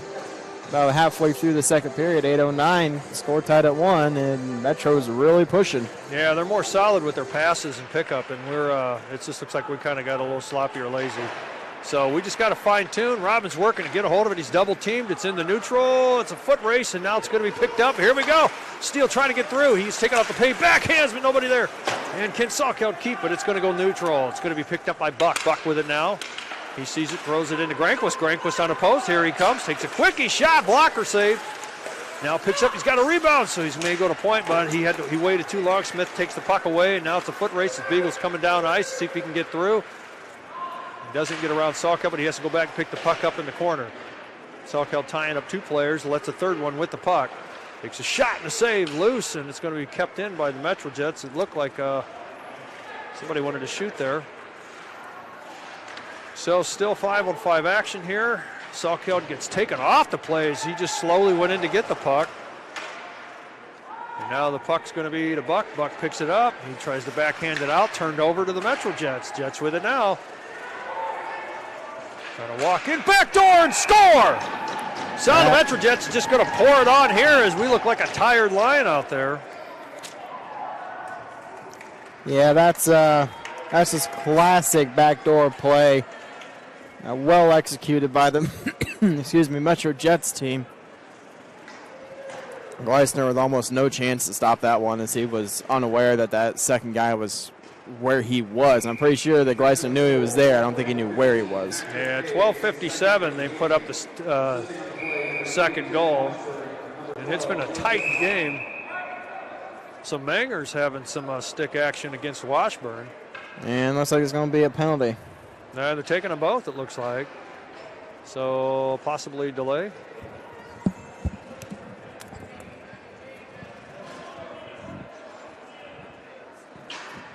They scoot.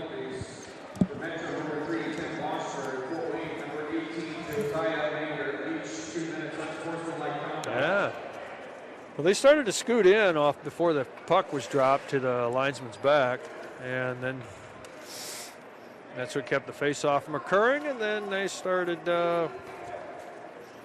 playing sword fight with the sticks there.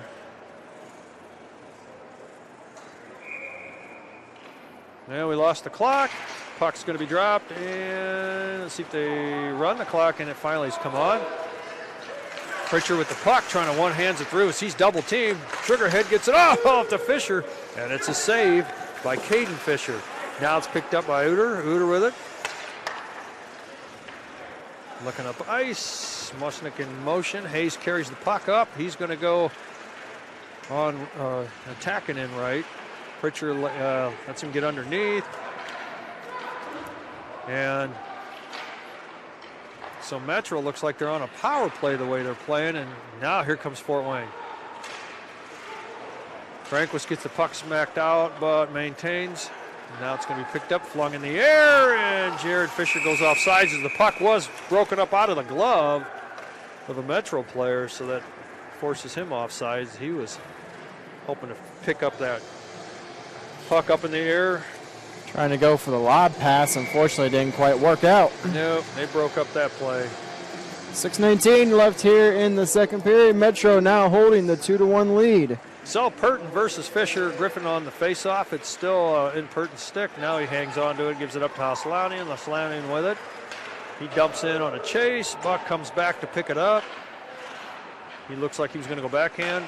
He turns the puck over on a solid stick of the MetroJet. Shot and a save by Gleisner. He's going to be racking up a bunch of these before this period's through. Working to get it out on a takedown. Now it's going to be picked up by Robbins. Robbins, a one-man show, tries to get Aslani, and he gets forced out. So it was poked out. Purton now picking up the pass, and defense is way burnt. Mark's trying to get up. Oh, but Gleisner goes down, but he could not get a shot off. Was the effort. I'm not sure. I'm trying to see who that was that tried that. Robbins now in a one-on-one again with Aslani, but has a pass. Oh, and he takes a shot wide as Griffin Fisher was coming in, but he didn't see him coming in. And now the puck's in the neutral. Marks gives it up to Salkeld. Salkeld on the reach, picks it up off the boards. Oh, hard pass over to Griffin Fisher. He's going on a change, but it ends up in the zone. Aslanian with it. And Schwetz comes in. Purton picks it up. Here comes Purton. He looks to McDougal. He flings it in the air. Salkeld will chase this down. He's got McDougal on him. Throws it back in the corner. It's going to be picked up by Schwetz. Schwetz with it. He tries to saucer it over.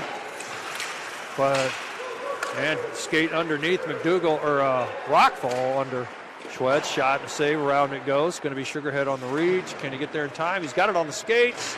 Still working. So Jared Fisher came in with Sugarhead on a double team to try to turn the puck over, and it's shot and a save, held on by Gleisner. Well, teams return to 5-on-5 even strength after being at the 4-on-4 even strength. 4:39 left here in the second period. 2-1 is the score. Metro Jets getting goals, both of them from Patrick Hayes, and the Fort Wayne goal scorer came in the first period was Caden Schwetz. All right, face off in the Fort Wayne zone, and it is going to be picked up by Hewlin. Oh, it was a shot. He was trying to tie his guy up. So Gleisner hangs on. Far side pass, but off boards, and defense gets in their Phelps spot. He loses step, so it gives a chance for Steele to get a piece of it. Still trying to get control of the puck, and it was kicked out. It was kept momentarily by Robbins, but Granquist there, he drops it back. Granquist is now the defenseman as Marks is coming in. Oh, he tried to get something there, but got broken up off the play. And now, it's going to be a chase as Hewlin is there. Granquist now, good pass. Here comes Granquist, see what he does. He gets to Robbins. Robbins in, sticks flying out of the air. I think that's off safety netting, yep. As Granquist's stick and glove looked like he lost all his parts there for a moment. They went up to the speakers almost in center ice. So with the play being thrown into the safety net, it looks like they're going to drop it right in front of our broadcast overlook. Down here in the Metro zone. It's going to be to the right of Fisher. So Sugarhead takes the face off against Smith. It's going to be won by, it looked like it could have been, but by the Fort Wayne. Puckneck Oh, it's poked out as the puck finds its way in front of Gleisner. Max Sugarhead is trying to get a hold of it. It's picked up by Metro Jets. They want to feed point, and they do. Phillips throws it on Mazzina. Mazzina breaks it up, but it's back around, and can Remo get there in time? And he does. But Buck's working to get a hold of it, and it's kept. Phillips will chase this out as it rode along blue line for the keeper. Smith with it now. Smith looking to Phillips. Phillips will pick it up and go far side. And a shot. We're broken up off the skates of Remo. So Remo gets there and gets a piece of it, but he can't hang on. Smith is all over him. And the puck is kept in by Rockville. That's who the one that shot it into the Remo skates. Smith whiffs on the pass, trying to feed Rockville.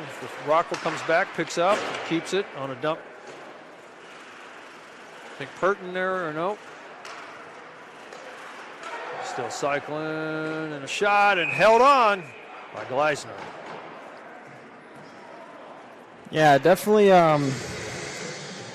You can say that this period has definitely mostly been down in the Spaceman end, as Metro's really turned it up here in this period, with 2:46 remaining in the second. Yeah, Gleisner's pretty sharp right now. His reaction looks well, but he does need a break. So let's see if we can get something going here. Face off, finds its way over to Gleisner, so he feeds it back. Working to get it out is Schwetz, and then Jared Fisher comes back, and here we go. We got a basically 3-on-3 here. Feeding point. Shot and a save. Good pad save off. Oh, can't hang on. Patrick Hayes can't get a hold of it. He does pick it up. Into one on him. He flings it in the zone, and it's a chase for Pritchard to get. Pritchard throws it back into the corner. He's got it. He's got momentum. He's carrying the puck. He gets through, burns through one defenseman, takes a look, takes a shot. Oh, he gets it past Fisher, but he cannot get it past the pipes. Schwetz with the shot and block shot. Mosnick broke that up. Now Ulen with it. Ulen drops it. It's turnover, but an offsides. Woo, almost got burned on that one.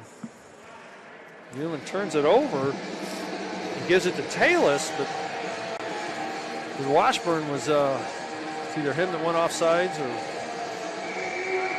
Well, goalie post, they say the post is the goalie's best friend, and the inside of the post definitely coming up big right there. Yeah, it was a good look by Austin Buck. All right, face-off's going to be Fort Wayne. They can't get it out, can't get it on target. Robbins has to reach for it. Phelps with it. Pass to Aslanian from Phillips. Aslanian backhands over to McDougal. McDougal trying to walk in, an attempt, shot, and a stick save as the puck was shot by Beagle. Marks with it. Oh, he throws it up front. Salk there, picked up the puck, but off a skate and turns it over. Beagle on an attempt, but here we go. Here come the Spacemen. He's going to get around Phillips. Is Steele with it now. He feeds it to Granquist, picks it up on the backhand, but just off the tip, so can't get it on target. So back Granquist will come. Trying to flatten the puck out. He's now got control, but doesn't get players all over him. Robbins feeds up the point.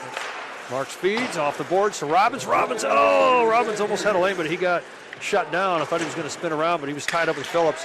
And here comes Griffin Fisher. Griffin's kept it. He's going to look. He's going to fire away here. Takes a shot in. Held on by Caden Fisher.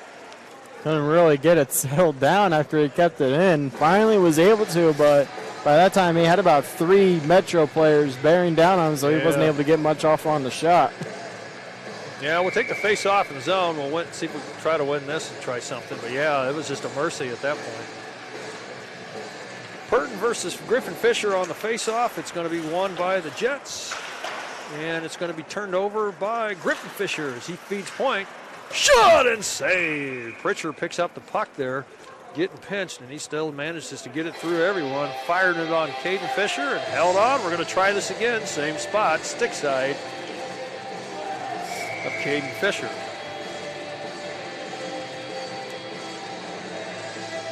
Griffin Fisher for Fort Wayne versus Purton. Picked up Rockville. He gets a hold of it on the backhand. Purton there along with Fonovic. Fonovic gets the pass. Oh, and it just gets through the effort there of Twombly.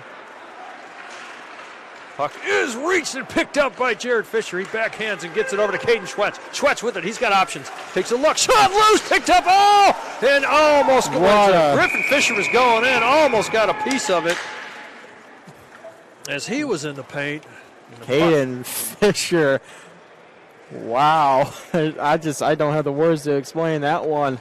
I think that went off his arm as he just kind of threw it up there and then goes into the safety netting. Yeah, that thing had some spin on it. It looked like it could have went anywhere. He didn't give up. Faceoff's going to be picked up by Fonovic. He's going up alone. He's got help coming, but Pritchard back with him. Pritchard forces him in the corner. Tries to feed the slot pass. No doing, but still the Metro Jets with possession. And now it's going to be picked up by Buck. And that'll do it for the second period. This one here, all Metro Jets, as they pick up 2 goals here in the second to create the lead that you see now, 1-2. Yeah, there's not much to talk about for that period. Like you said, Metro turning it up here. As we're going to head here on the Spaceman Broadcast Network, we're going to take a break. When we return, we'll have your second period.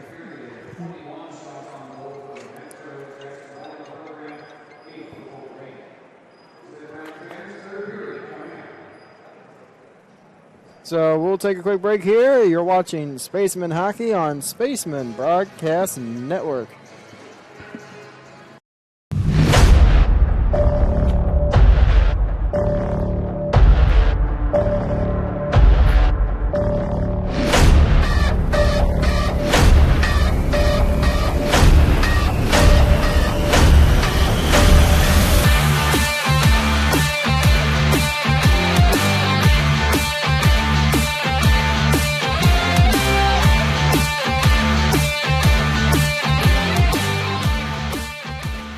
This league promotes finding diamonds in the rough, kids that didn't have an opportunity. They're on the wrong team. They had the wrong coach. If we can find those kids, which we have 20 of them now, that we build a team in 45 days. I look at like the amazing facilities and like the coaching staff, like everything looked perfect for me. It's kind of a no-brainer for me. Here I heard was very professional, and I had absolutely no idea there was such a big hockey community. Saw the amazing facilities here and coaching staff. Felt like it was a good fit for me. I noticed my confidence got up. I think the system starts with what you do off the ice, right? And that's been our biggest challenge, right, is taking these kids from different places in the world, right, and bringing them in and trying to establish a culture. And it's been difficult, right, to teach discipline, to teach accountability, to show up on time, right? That's where it all starts.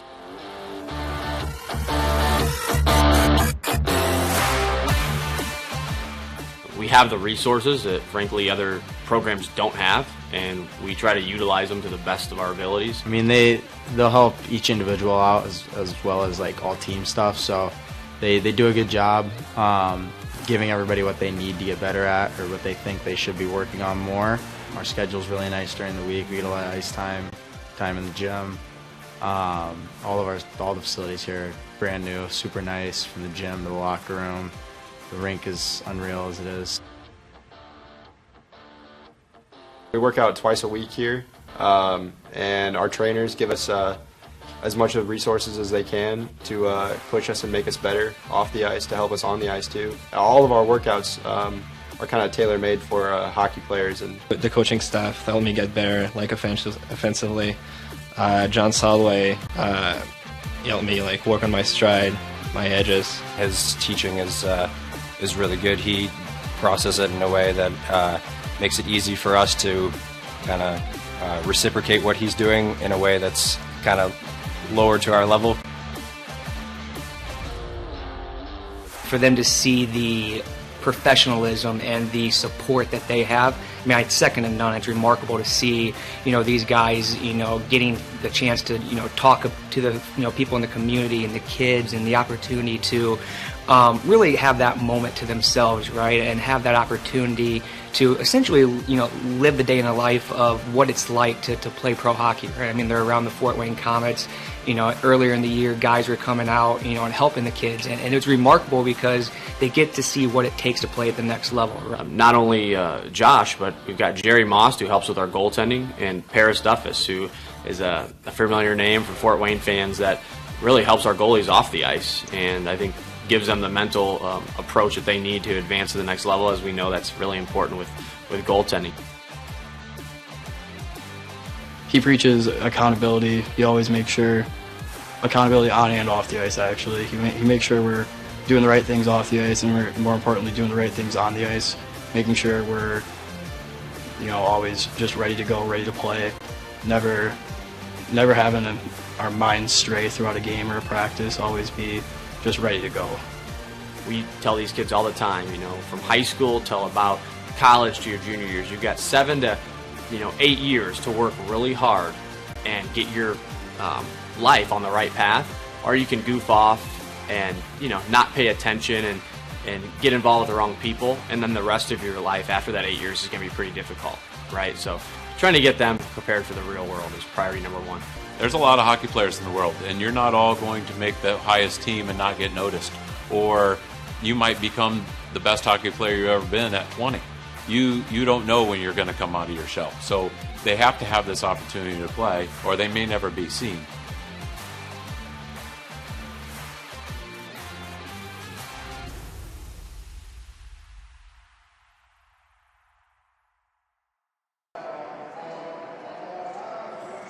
And so we are back here at the Parkview Sport One Ice House in Fort Wayne, Indiana, as we are in the middle of the second intermission.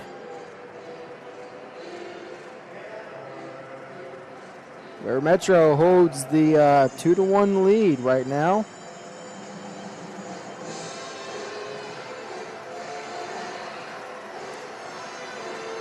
Shots on goal so far in the through 2 periods. Metro with 34 shots on goal, and the Spacemen with 19. 21-8 were the shots that period, favoring Metro. Block shots still favor the Spacemen by 1. It's 7-6. Penalty minutes 8 for Metro, 6 for the Spacemen. Both teams haven't scored yet. Metro 0 for 2.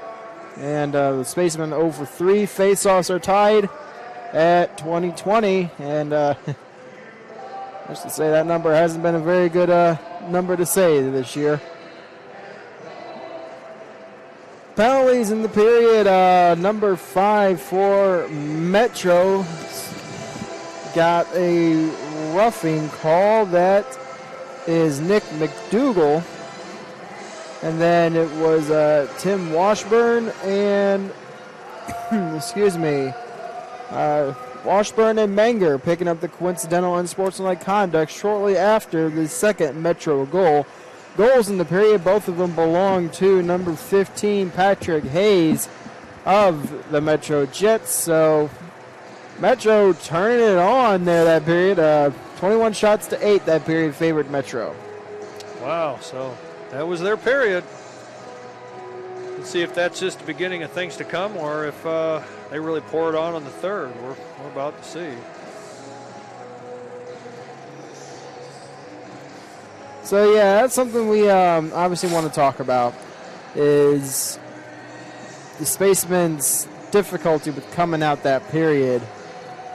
And the Metro team really came out and just, there's not much to say. Metro came out and they played a very strong period, and it shows on the scoreboard. Yeah, they saw that the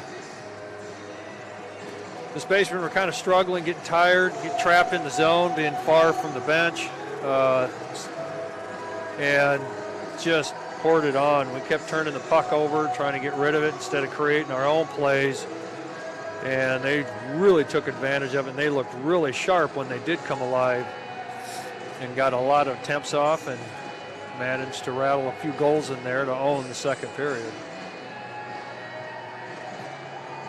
Well, not much really to talk about outside of those. Compared to Saturday's game, this has been a very relaxed, quiet game. Yeah, it's a skate in the park. So that pretty much does it for our second intermission here.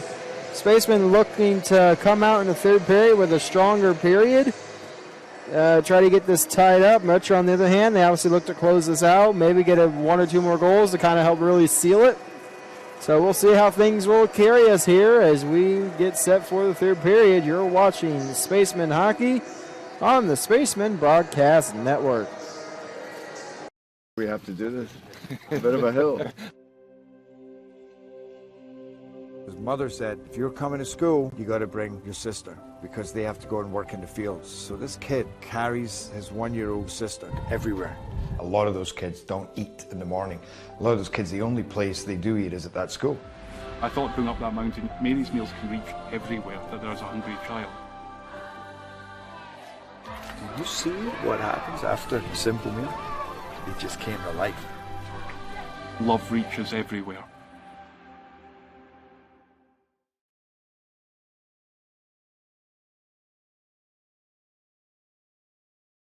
Parkview Sports Medicine's integrated sports medicine team is built to serve the needs of all athletes in all sports. Our team's only goal is to improve athletes in every facet. PSM offers performance training to help athletes get better on the field, dedicated athletic rehabilitation and physical therapy to help them get better off of it, certified athletic trainers in our PSM schools providing daily support to our athletes, and a specialized orthopedic walk-in clinic when injury strikes. Call 260-266-4007 to speak to our care navigators or visit ParkviewSportsMedicine.com to learn more about what we can do to improve athletes at all levels. Parkview Sports Medicine. Become more.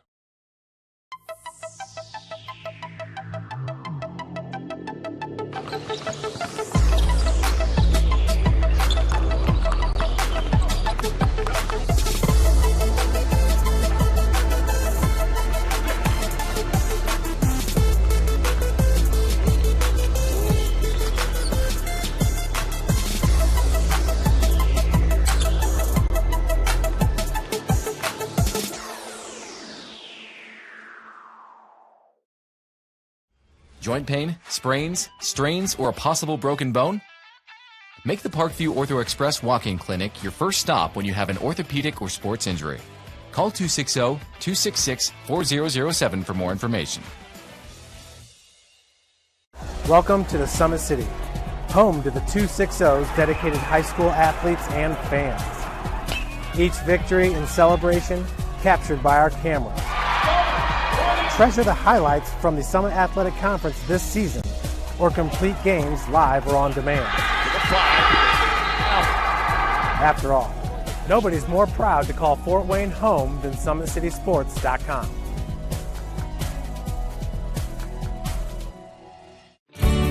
I was once a Southside kid who was led on a journey by high school football. A journey that taught me discipline, toughness, and the skills that made me a success. As a businessman with a CPA license who owns his own firm, I still use the building blocks of high school sports in my everyday life. Someday sports will end no matter what level you reach, but you will be left with the skills to compete in the next game, the game of life. Joint pain, sprains, strains, or a possible broken bone? Make the Parkview Ortho Express walk-in clinic your first stop when you have an orthopedic or sports injury. Parkview Ortho Express, located at the Sport One Parkview Fieldhouse, gives you access to quick care and orthopedic physicians when you need it most. Get x-rays, treatment, and referrals to Parkview Care, all in the convenience of a walk-in clinic. Call 260-266-4007 for more information. Thank you for watching Summit City Sports. To help broaden our coverage, we're asking you to become a monthly sponsor to our Patreon account. We produce weekly highlights and live video broadcasts. When the Homestead girls golf team won its first state title in program history, we were there. When Fort Wayne brought back 3 state titles in cross country, we were there. We believe in sharing positive stories and setting the standard for how high school sports should be covered. Join us and donate today. This is an invitation to join a movement propelled by people who care and members who have a share in the place they bank. Good morning, Sam. So when you have the chance to get your first home loan, you know an expert will guide you every step of the way. Or when it's time to buy your new car, you'll be treated like more than just a credit score. Good news, ProFed can get you that payment. This is an invitation to a place where simply belonging can help enrich your whole community. ProFed Credit Union. You're invited.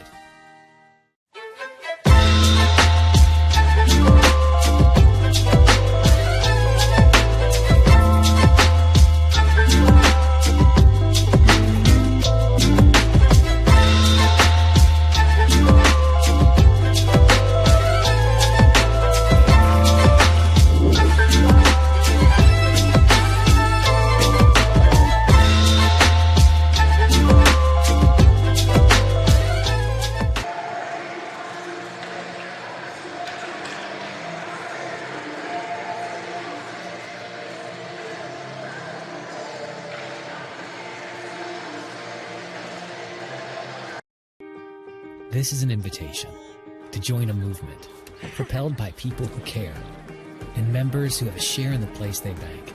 Good morning, Sam. So when you have the chance to get your first home loan, you know an expert will guide you every step of the way. Or when it's time to buy your new car, you'll be treated like more than just a credit score. Good news, ProFed can get you that payment. This is an invitation to a place where simply belonging can help enrich your whole community.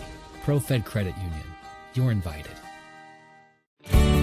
I was once a Southside kid who was led on a journey by high school football. A journey that taught me discipline, toughness, and the skills that made me a success. As a businessman with a CPA license who owns his own firm, I still use the building blocks of high school sports in my everyday life. Someday sports will end no matter what level you reach, but you will be left with the skills to compete in the next game, the game of life.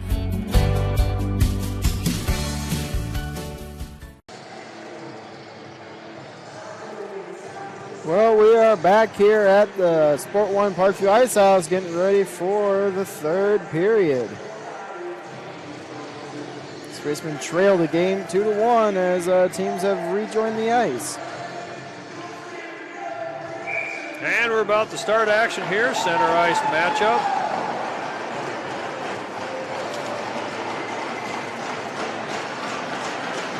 All righty, so Granquist taking the face-off against Hayes. And it's going to be fine. The puck finds its way to the Metro Jets on the fresh ice. Pass into the neutral. Trying to pick it back up is Motznick. Turned over. Granquist with it now. He's got some speed on him and takes a shot, and around it goes. Tipped up, and Pritchard will come to see if he can hang on to this puck. And breaks up. Hayes trying to pick it up. Pritchard gets the pass over to Steele. And down goes Buck, who takes down Washburn with him as he just slipped on the ice. Shot and loose. Picked up. Granquist feeds it in from the attempt from Pritchard. Fabian Granquist fires away to tie this game up as an attempt, a shot and save off the pads from Pritchard's effort. Granquist comes in right in the paint and worked for it and picked it up. And Caden Fisher allows this goal here early on at 36 seconds of the third period. That's exactly the start that the Spacemen needed here. After what happened in the second period, they couldn't come out and kind of just slowly make a comeback. They had to come out strong and get one early. Puck drop, neutral zone. Doolin to pick it up. Oh, broken up. Oh, and a miscue of Marks. Now it's a chase back for Yulin to pick it up, and he has to clear it on bench. Sweat's there to pick it up. Include Robbins in on that. That puck was offsides, but drawn out of the air on the dump, and Yulin does. He gets the pass over to Jared Fisher. Jared Fisher double team, taken down, no call, and he's looking for one, but he's hopped back up nonetheless. Metro just wanted to blast it down ice over to, I believe that's Talus, but take it over. Still working, Jared Fisher, he gets an elbow. And here we go, Metro Jets trying to get it out. Yulin tied up, but Yulin gets beat and allows Talus all the way in. Tried to go over the right shoulder of Gleiser, but no doing. Was the Purton effort. Fisher with it over to Griffin Fisher from Jared Fisher. He takes a hop thinking the puck might, but it was broken up by a Metro Jet. Jared Fisher on the change. Here come the Metro Jets trying to walk it through. Way wide. It was a dump in Smith's effort. another offsides late. And here they come now with a shot and a stick save up into the safety netting. Rockville's attempt onto Gleisner. He sails it out of play. So with the tie game 2-2, 18:09 left here. Face-off is on the right side of the goaltender Gleisner. Down here in the Spaceman defensive zone. Looks like Dwayne Sugarhead and Smith going to the draw. And the face-off, Twombly there feeds it back to point, and the shot, and it was broken up, actually. Smith there working to try to get something, but it's taken away by Buck. Buck with it now. He sees Remo taking off, but it goes far side to Mazzina. Mazzina picks it up off the boards, and he dumps it in, and it's on target as Caden Fisher hangs on to it as Sugarhead came in to try to pick something up there on a loose puck, hopefully, but shut down. There's another player who's really been pushing for the Spacemen, Dwayne Sugarhead, since his acquisition from Motor City. He's been really pushing, and I could see him getting on the score sheet here in the next couple of games. Yeah, he would hope in the next couple of shifts, but you're right. So he takes the face-off there, and it's won by the Spacemen, but turned over by the Metro Jets, and they're working along the bench side to walk in. Delayed one. Now another offsides as McDougal was tricked out, as Hayes was working to try to get the puck in when he saw Beagle go off, but go back on. But riding the line, someone's going to give. Otherwise, it was a strong effort going in. Thought they were going to take advantage and come in with a shot. Hayes versus Griffin Fisher on the face-off just outside of the defensive zone for Fort Wayne. It's going to be picked up by the Metro Jets. They fire on target, and it's off blocker save. Picked up. Buck takes a swing, tries to get it out, gives it up to Jared Fisher. Now Griffin Fisher with the puck. It's a dump and chase. Going to be chased out by Schwetz. Schwetz gets there, but he's broken up off the play. Puck's loose, and now picked up by the Metro Jets. Still working as Griffin Fisher to try to tie up, but changes direction. And the breakout pass is shut down. Hayes is there. He was shut down by Pritchard, so he comes back in where the puck is. Caden Fisher picks up a slight shot onto him. And it's going to be a 2-on-1 if Pritchard don't get to it. He does. Puts on the brakes, gets a hold of the puck, tries to feed it out, but it's caught by Schwetz. Schwetz on the momentum almost turned the puck over, but got a hold of it to send it center ice. Now back to Salkeld in the zone. Picked up by Pritchard. Pritchard with it now. It's got fresh legs come out. Pritchard tries to get through. Just got tied up on the skates. Still had it, but now it's taken away by the Metro Jets. Going to be kept in by Hewlin. Hewlin feeds it, and loose puck picked up by the Metro Jets in the corner. And here comes Pritchard back. He's going to play body up. Nope. Shot and a save, an easy one. Shot and another flipper save. Washburn will pick up what he started here. He's working to get a hold of it. Sugarhead feeds it, but down goes Menger. Menger was there to try to pick up a pass. Oh, what a block shot there by Hewlin. Pritchard with it. He feeds it on boards, and it is an icing. Boy, what a slow skate there, but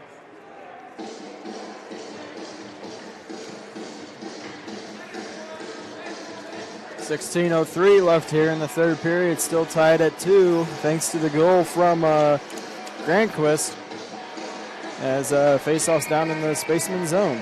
Yep, Sugarhead versus Smith on face-off. It's going to be won by, held on loose, puck's loose, and now finally cleared on another ice, but it's going to die because this time it's going to be picked up by Uter.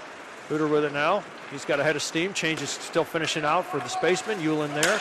Broke up the shot. Uter picks it back up. Loose now, picked up by Hewlin as it was tipped out momentarily by Gleisner. Gleiser's taking a seat, trying to look for it, and a shot and a save. It's sitting on this. Taking a seat there was Gleisner, an attempt there. Here comes Purton. Purton trying to hands it through and poked out. And then Purton will pick up the poke.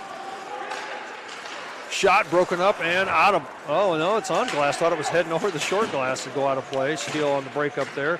Picked up, Steele will get it out. And he passes it to himself off boards, and here they go, finishing out changes for the Spacemen. Steele with it, taking a look, trying to get it to Robbins, but it's broken up by the stick of Uter. All right, here they come. Metro Jets choose far side. Change up, still use defense. Robbins on the chase, trying to break it up. And the puck is now into Buck. Buck with the puck now, trying to get a hold of it. Feed it in. Granquist misses a full check from Uter, spun out. And here they go. Sawkeld there, ties up his guy, gives a pass off and just shoots it wide as McDougal's effort. Now picked up, Granquist throws it around. Now it's to Sawkeld. They had defense beat there. And, all right, Steele with it now. More changes for the Spacemen. Steele gets through a check, tries to get a hold of the puck, but it's thrown around behind goal line. And a miscue on the pass, gets Sawkeld in to pick up the puck. He hangs on to it. Oh, it's off of a player. Now picked up. Oh, Buck just had to reach out. Fisher working to get through. He gets, he spins around on the play. He'll pick up the puck. Backhands over. Oh, almost picked up. Oh, looks like Caden Fisher was going to give that one up. All right, here come. Let's see if the pass gets dropped to Fonovic. It's loose. Second effort, not. And Pritchard not there. And here we go. Now it's going to be Pritchard going up ice. Jared Fisher stays back. Pritchard trying to get through. He does. He's going to look. He does have a back door, and he cannot feed it. Jared Fisher comes in and ties up player. And now Hewlin picks up a drop from Griffin Fisher. Round it goes. Schwetz puts body on to try to turn up or pick up the puck. Still working to get a hold of it. And now it's going to be picked up by Metro Jets. Here they come with a head of steam here. Trying to do a 3-on-2. Hewlin there will pinch off. Mosnick can't get something to Musket. Oh, and the net's off because Mosnick was going to pick this up. Beagle goes in.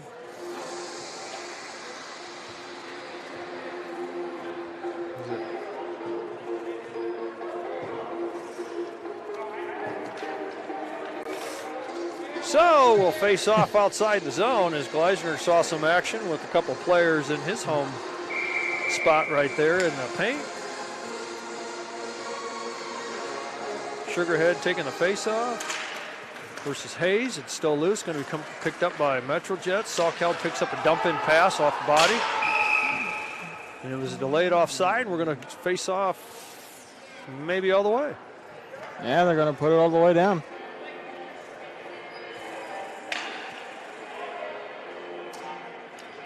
.006 remaining in the third period, all tied up.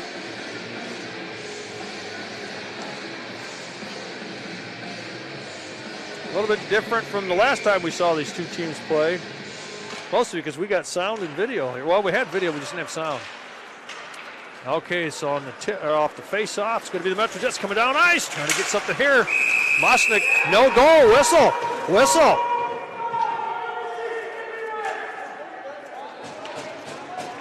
So a call was... The goal gets negated due to a delayed penalty on Washburn.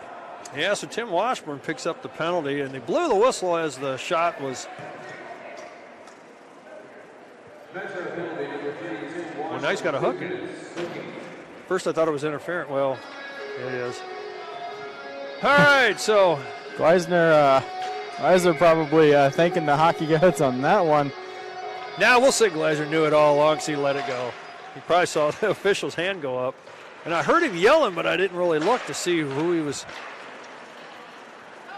So after face-off, Metro Jets clear the puck back into the Fort Wayne zone. Taylor was going to slightly chase it, let it go. Now picked up by Pritchard. Pritchard with it now.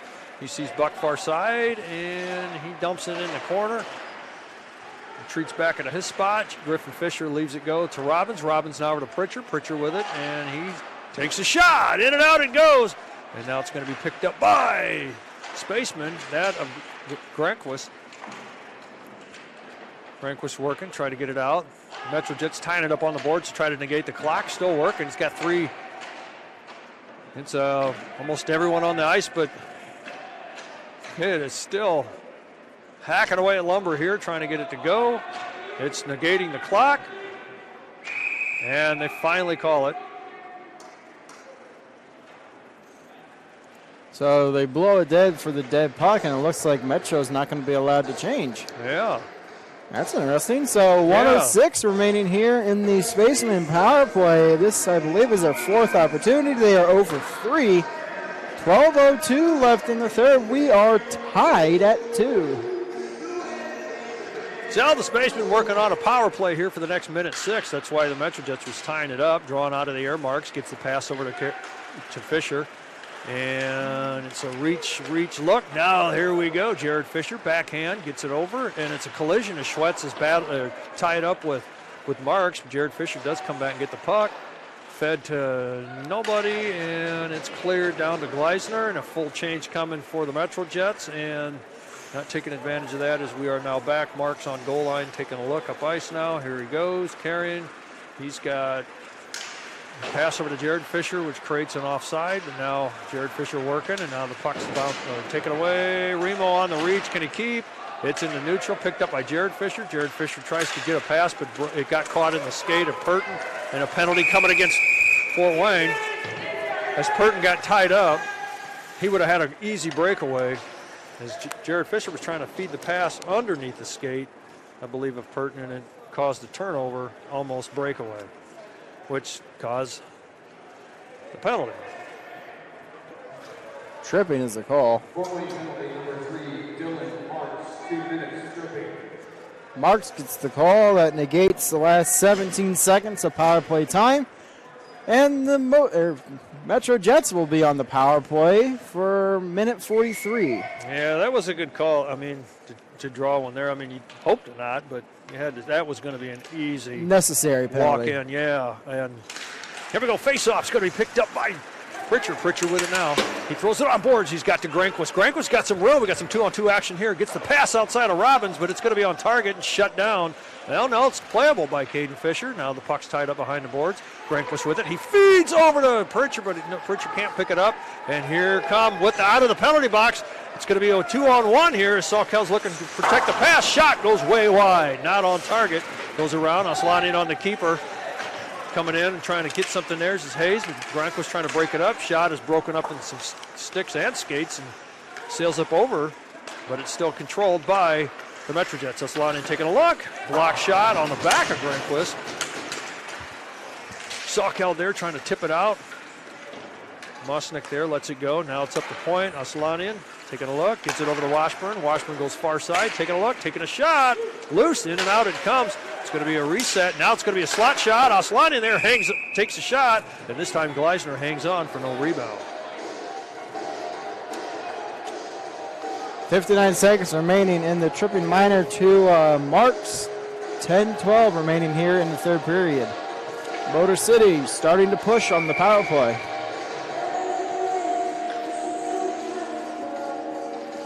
Kind of looks like a little bit of a fatigue factor might be setting in for Gleisner, the way he's doing his stance between whistles. Steele picks up and clears the puck.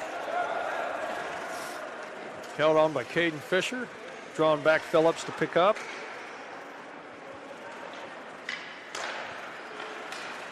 Puck's almost broke up. And defense got beat. Shot in the glove. Rockville's attempt there. Gleisner held on solid. Great glove save by Gleisner there. Face off down into the Spaceman end. It's going to be to the blocker side of Gleisner. Smith and Sugarhead to the draw. Face off this time as Twombly comes in and tries to get a hold of the puck, and it's going to be kept with Rockville. Rockville winds up for a shot off the pipes, but he goes outside to the left upright. Trying to get something here. Another shot in the glove, this time a laser, and held on by Gleisner.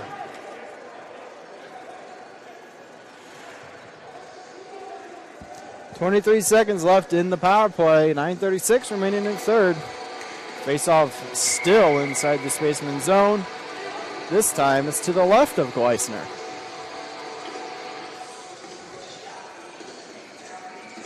All right, so the face-off's going to be won by the Metro Jets. And another attempt, and it's loose. Picked up by Francois, and now picked up by Griffin Fisher. He's going to try to chase this out, and it's tipped out of play by the long reach of Tommy Purton. Now it's in the neutral zone. Sawkel, or on target is Austin Buck's pickup. Back to 5-on-5. Now we're even strength. Buck wants to tie up the player, but defense the other. So Buck has to come back. He's double teamed, and as Sawkel comes back, Sawkel was guarding the slot there. Francois was trying to bend over to pick up the stick, so he almost got hammered there. He still hasn't got his head up, so now there's three of the Metro players in there versus two, and Griffin there, Fisher trying to See if he can pick up something as McDougal's now on him. Still working, the puck's flung up, and I guess it hit the safety netting.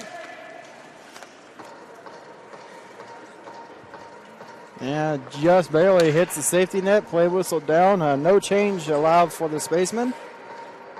8:45 remaining here in the third period. Still 2-2. So outside of the goal by Grandquist at 9:24 and the 2 penalties, not much going on. Back and forth action. Hayes on the face-off versus Griffin Fisher, and it comes out Fort Wayne. Buck ties up Washburn. He almost picked up the puck. Schwetz there, wants to hang on to it, can't, and turns it over. And Washburn gets disposed of by Buck. The puck's dumped around, but it hits the glass, slows down, and Dreher keeps it in. Hayes reaching, Salkeld with it. Salkeld's trying to get something. He does get it out for an ice, but it probably will be on net. And it is. So full change for, well, most change. And shut down as Griffin Fisher comes up to talk to Caden Fisher while Jared Fisher was on the ice. Can you imagine calling a game if everybody had the same last name? And their first names are Larry and Jerry, and I mean, you never. That's why they have numbers. All right, so face-off's going to be picked up by the Metro Jets as they sneak in. Looks like the Fort Wayne was going to get a hold of it. Marks battling. Shot goes around. It's going to be Hewlin. It's going to tie up his guy, Smith, so that the puck can be picked up. And Hewlin now picks up the puck as Marks was there. Pass up to, tipped off the stick from the pass to Remo up into the safety netting, and we'll face off just outside the Fort Wayne defensive zone. Since I wasn't directed out of play in the defensive zone, there would be a Spaceman change allowed. However, it looks like they're not going to.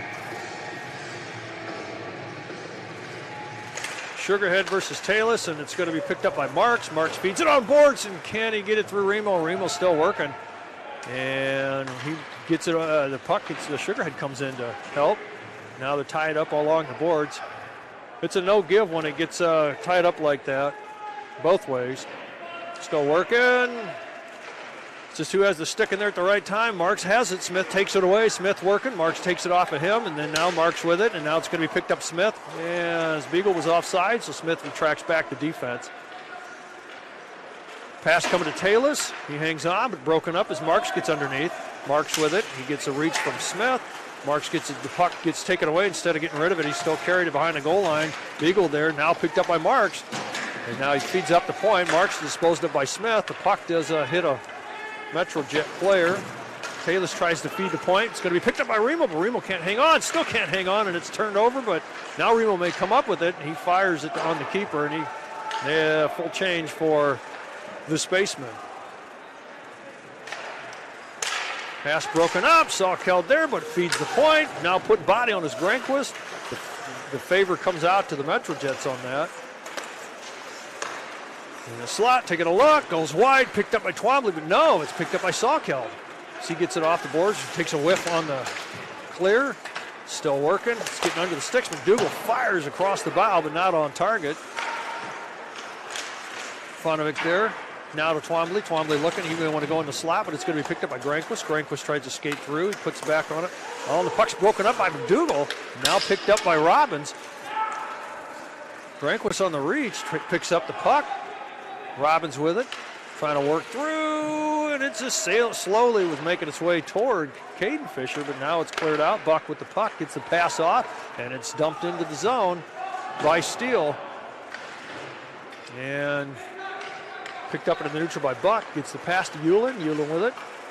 He gets the pass to Robbins. Robbins slows it down and gives it up to Fisher, but Fisher can't hang on to it. He's down, and here comes a 2-on-2 with Steele coming back to break up the attempt. Francois check into the boards. Francois with it. Tipped up the point. Still a stick laying on the play. Moose! Oh, reaching out, picked up on! It was scored on. Weisner tried to come in twice to pick it up. There's no stopping that. As he was down trying to reach to cover the puck. Left all the opening. 1, 2, 3, the Metro Jets. And just an unfortunate bounce there for Gleisner. Just couldn't quite get it gathered in. No, and we couldn't get defense couldn't get it in defense either. could come blasting in with a body to tie up any attempt.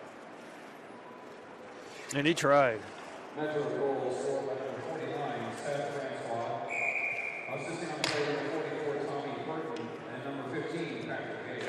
All right, it's a face-off, and it's a foot race as Marks is trying to get back as Washburn is there. So it's a battle of the threes. Washburn puts body on, but the puck is still loose. And now Smith is there. Washburn will chase this out as Sawkel puts body on, but he gets a hold of it and clears it up the point. But it dies, so here comes Jared Fisher. He's got Griffin Fisher with him as well as Schwetz. And now the puck's turned over, picked up by the Metro Jets. And it's dumped in, blocker save in the slot, picked up Smith he picks up the puck, manages to get a shot off. Marks is there, but now the puck's turned over again to Smith but now Pritchard with the puck now. He's looking. He's carrying it up ice. He's got Schwetz holding back. He skates up ice, picks it up out of the door where they do the Zamboni. And now it's going to be picked up. Oh, Washburn goes down as I think he catches the stick in that door, and you'll lose a stick in there. All right, here's the Metro Jets looking to try to clear it out. Sugarhead there on the keeper. But now it's in the neutral zone. Pritchard there. He picks up, gives it to Buck. Buck with the puck now, and he may have a slot, but broken up, and here they come. A change is coming out. Shot just goes wide. Mazzina coming back, filling in the defense spot till Buck got back with Pritchard. Now the defense is set. Block shot by Taylor. Or he was the one who blocked it. Loose comes out, and Gleisner shuts down the rebound. So 4 minutes even. An unfortunate bounce results in the 3-2 lead for Metro. Spacemen need to get one relatively quick. Yeah, watch for a timeout coming pretty soon. All right, so face-off's going to be picked up by the Metro Jets. A block shot, loose. Getting underneath. Hewlin there as the stick tied up momentarily. Robbins gets met. They're coming down in the slot. Oh, it was a good pass to McDougal. McDougal couldn't hang on. Fabian Gronquist has got Talus all over him. Leaves room for Rockville to pick up and turn over. He cuts, tries to come in. He's going to look. Or that's Beagle actually takes a shot, but goes up with the safety netting.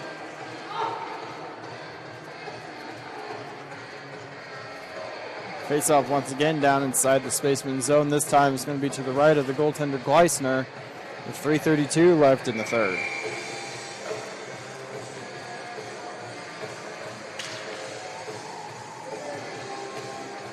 All right, Griffin Fisher versus Patrick Hayes on the face-off in the Fort Wayne zone. It's going to be picked up Twombly. Twombly tried to look like he wanted to hands it off the boards to himself. Marks was there to turn it over. Sawkel picks it up though, but he can't get something to go. Safronovic with it. He feeds point and just gets it outside. Couldn't hang on. It was Phillips. Phillips is going to look, see where he goes. Broken up. Here we go. Jared Fisher grabs the puck. He's looking. He's feeding a slab and nobody there. Turned over. Metro Jets trying to get down ice. Marks on the speed. He's going to get beat if he doesn't get the puck out. He whiffs on the pass, turns it over to Twombly. Twombly with a look. He feeds the slot. Oh, as Safronovic is there and broken up is Sawkel. Sawkel softs up to Schwetz, but Schwetz didn't see it right away. Phillips there on the turnover, picked up by Griffin Fisher. Griffin Fisher gets it off to Pritchard. Pritchard with the puck now. Here he goes, trying to break through. And Griffin Fisher there, and now here they come back. Shot high and wide around, clears the puck out. It's going to be picked up by Pritchard. All right, here he goes.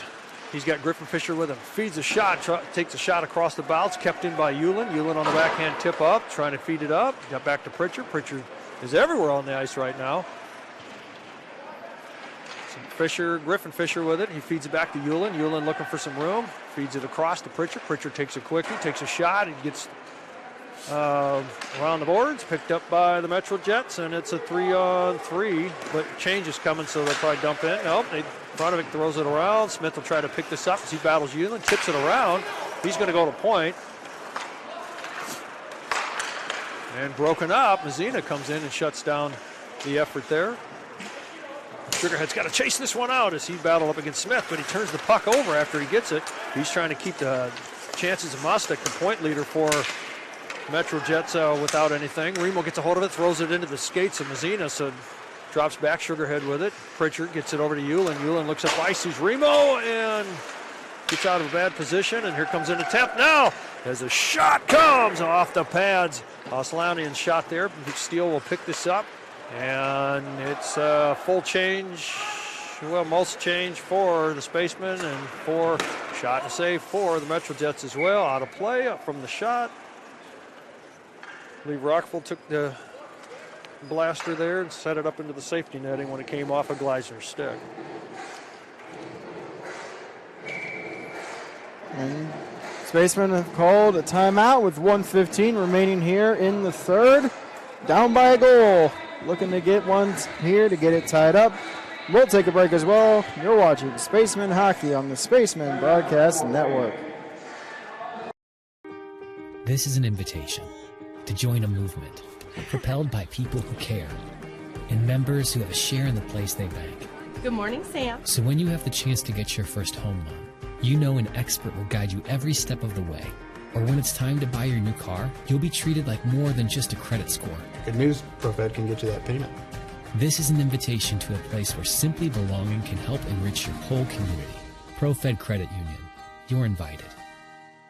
I was once a Southside kid who was led on a journey by high school football. A journey that taught me discipline, toughness, and the skills that made me a success. As a businessman with a CPA license who owns his own firm, I still use the building blocks of high school sports in my everyday life. Someday sports will end no matter what level you reach, but you will be left with the skills to compete in the next game, the game of life. Well, we're back here with a minute 15 remaining on the scoreboard here. The Fort Wayne Spacemen find themselves down by a goal. They call a timeout here. We're anticipating what we're gonna see here. Schrocki still coaching last second here at the end of this timeout.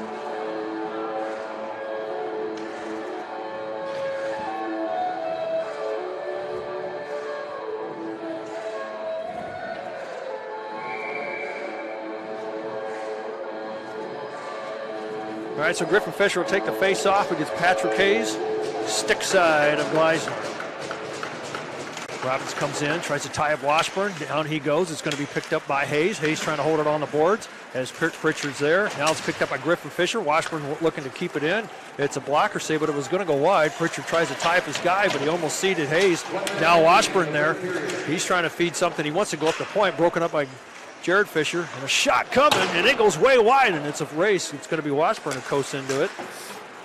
Pritchard on the chase. Buck puts body on to get around Hayes. McDougal comes in and picks up the puck. He wants to change direction, but he's all tied up by Griffin Fisher. So this is what the strategy of MetroJets wanted to do, is just eat the clock, and it is eat a lot of it. Now the puck is loose, going to be picked up by McDougal. He's got to do something with it. He's trying to tie it up as well, and they are failing at this effort to get a hold of this puck, and there's the whistle. With 26 seconds left, now some pushing.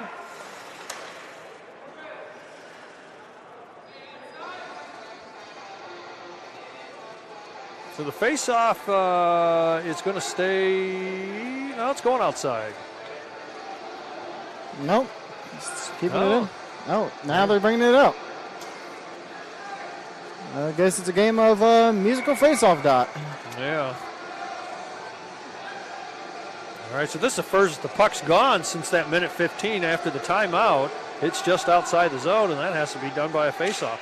Face-off, oh, and no one can pick this up. So McDougal will take it. He wants to get a shot. He's bounced off the play with no penalty. Hayes will pick up as we drop around to a player. Down goes Buck from Washburn. And so 12 seconds remaining, and this is all MetroJets running this. So any strategy that Fort Wayne had has not been attempted. So Buck gets a penalty as well as Washburn. The Buck goes down and takes a whack on Washburn as he gets flat.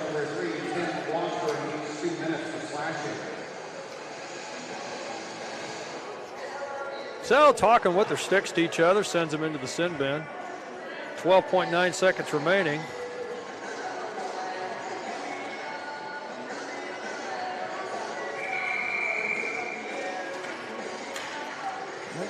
Pretty much going to wrap it up here, though. So Talus on the faceoff versus Granquist. The puck is still loose. It's going to be won again by the MetroJets. Frank was still working. We're at 5 seconds. Now picked up by Marks. Marks looks up, and he flings it up to Jared Fisher. Jared Fisher's trying to get a hold of it, but it's too late now. And now there's some action as Jared Fisher was trying to pick up the puck and maybe try to get a shot, and they held on to him as he was at the end of the match. Shoved the guy off of him, and then that's the end of it. So that period was won by the one goal scored by Metro Jets, and they were outshot 22-9. So what a game, though. I mean, it was pretty close. Yep, closer game than what it was on the home opener. We'll do a recap here with our final Metro 3, Fort Wayne 2. You're watching Spaceman Hockey on the Spaceman Broadcasting Network.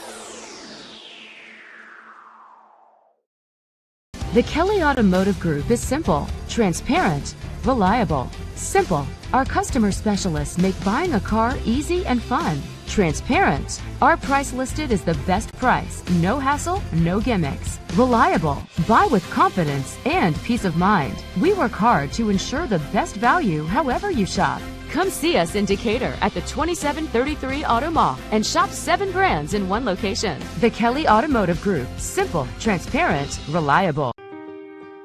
This is an invitation to join a movement propelled by people who care and members who have a share in the place they bank. Good morning, Sam. So when you have the chance to get your first home loan, you know an expert will guide you every step of the way.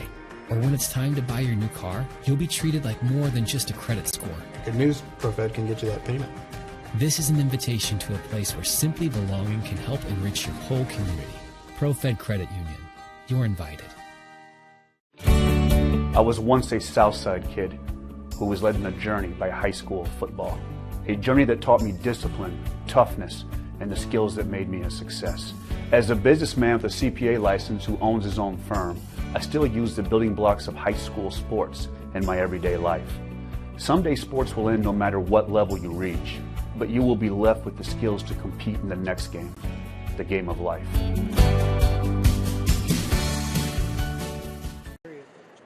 And so we are back at the Parkview Sport One Ice House. We have our final here between the Metro Jets Development Program and the Fort Wayne Spacemen. Metro wins 3-2. The third goal, obviously, Gleisner would like to have back. It's just is what it is. Those are the bounces of hockey, and that's what the game is about. It's a game of bounces, really. That goal coming from number 49, Seth Francois. Assisting on the goals was Tommy Purton and number 15, Patrick Hayes. Shots on goal that period, 22-9 in favor of Metro, bringing the game totals to 56 for Metro, 28 for the Spacemen. That's something you don't see very too often. Normally you see those numbers reversed, as normally the Spacemen are the ones who load the shots up. Block shots, 9-6 in favor of the Spacemen. Penalty minutes, 12-10. Metro with 12, Spacemen 10. Both teams scoreless on the power play. Metro 0 for 3, Spacemen 0 for 4. And the Metro Jets with 35 face-offs wins, and Spacemen picking up 30. We're going to head and go to our 3 stars of the game. And it's a Metro Jet sweep of the 3 stars. The third star going to number 12. Joseph Mocknick with 2 assists. Second star, number 44, Tommy Purton with 2 assists for Metro. And the number 1 star for Metro, number 15, Patrick Hayes with 2 goals and an assist. So not exactly the result the Spacemen were looking for after playing this top team in the division so tightly. just an unfortunate bounce. Yeah, this was a good team, and we could see why they're number one. But we held with them for the longest time, and we got a little tired a few times, and some of our turnovers is what created some chances for them.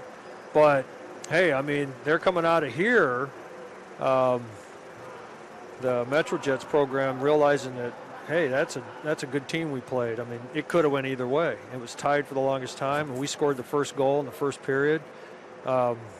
And made the comeback to tie it up. So that it's not like the Fort Wayne's just walk over the program here. So that shows you the caliber that our guys are playing as well, playing a top team like that, and held them to the one goal, which took a while to get that into the third.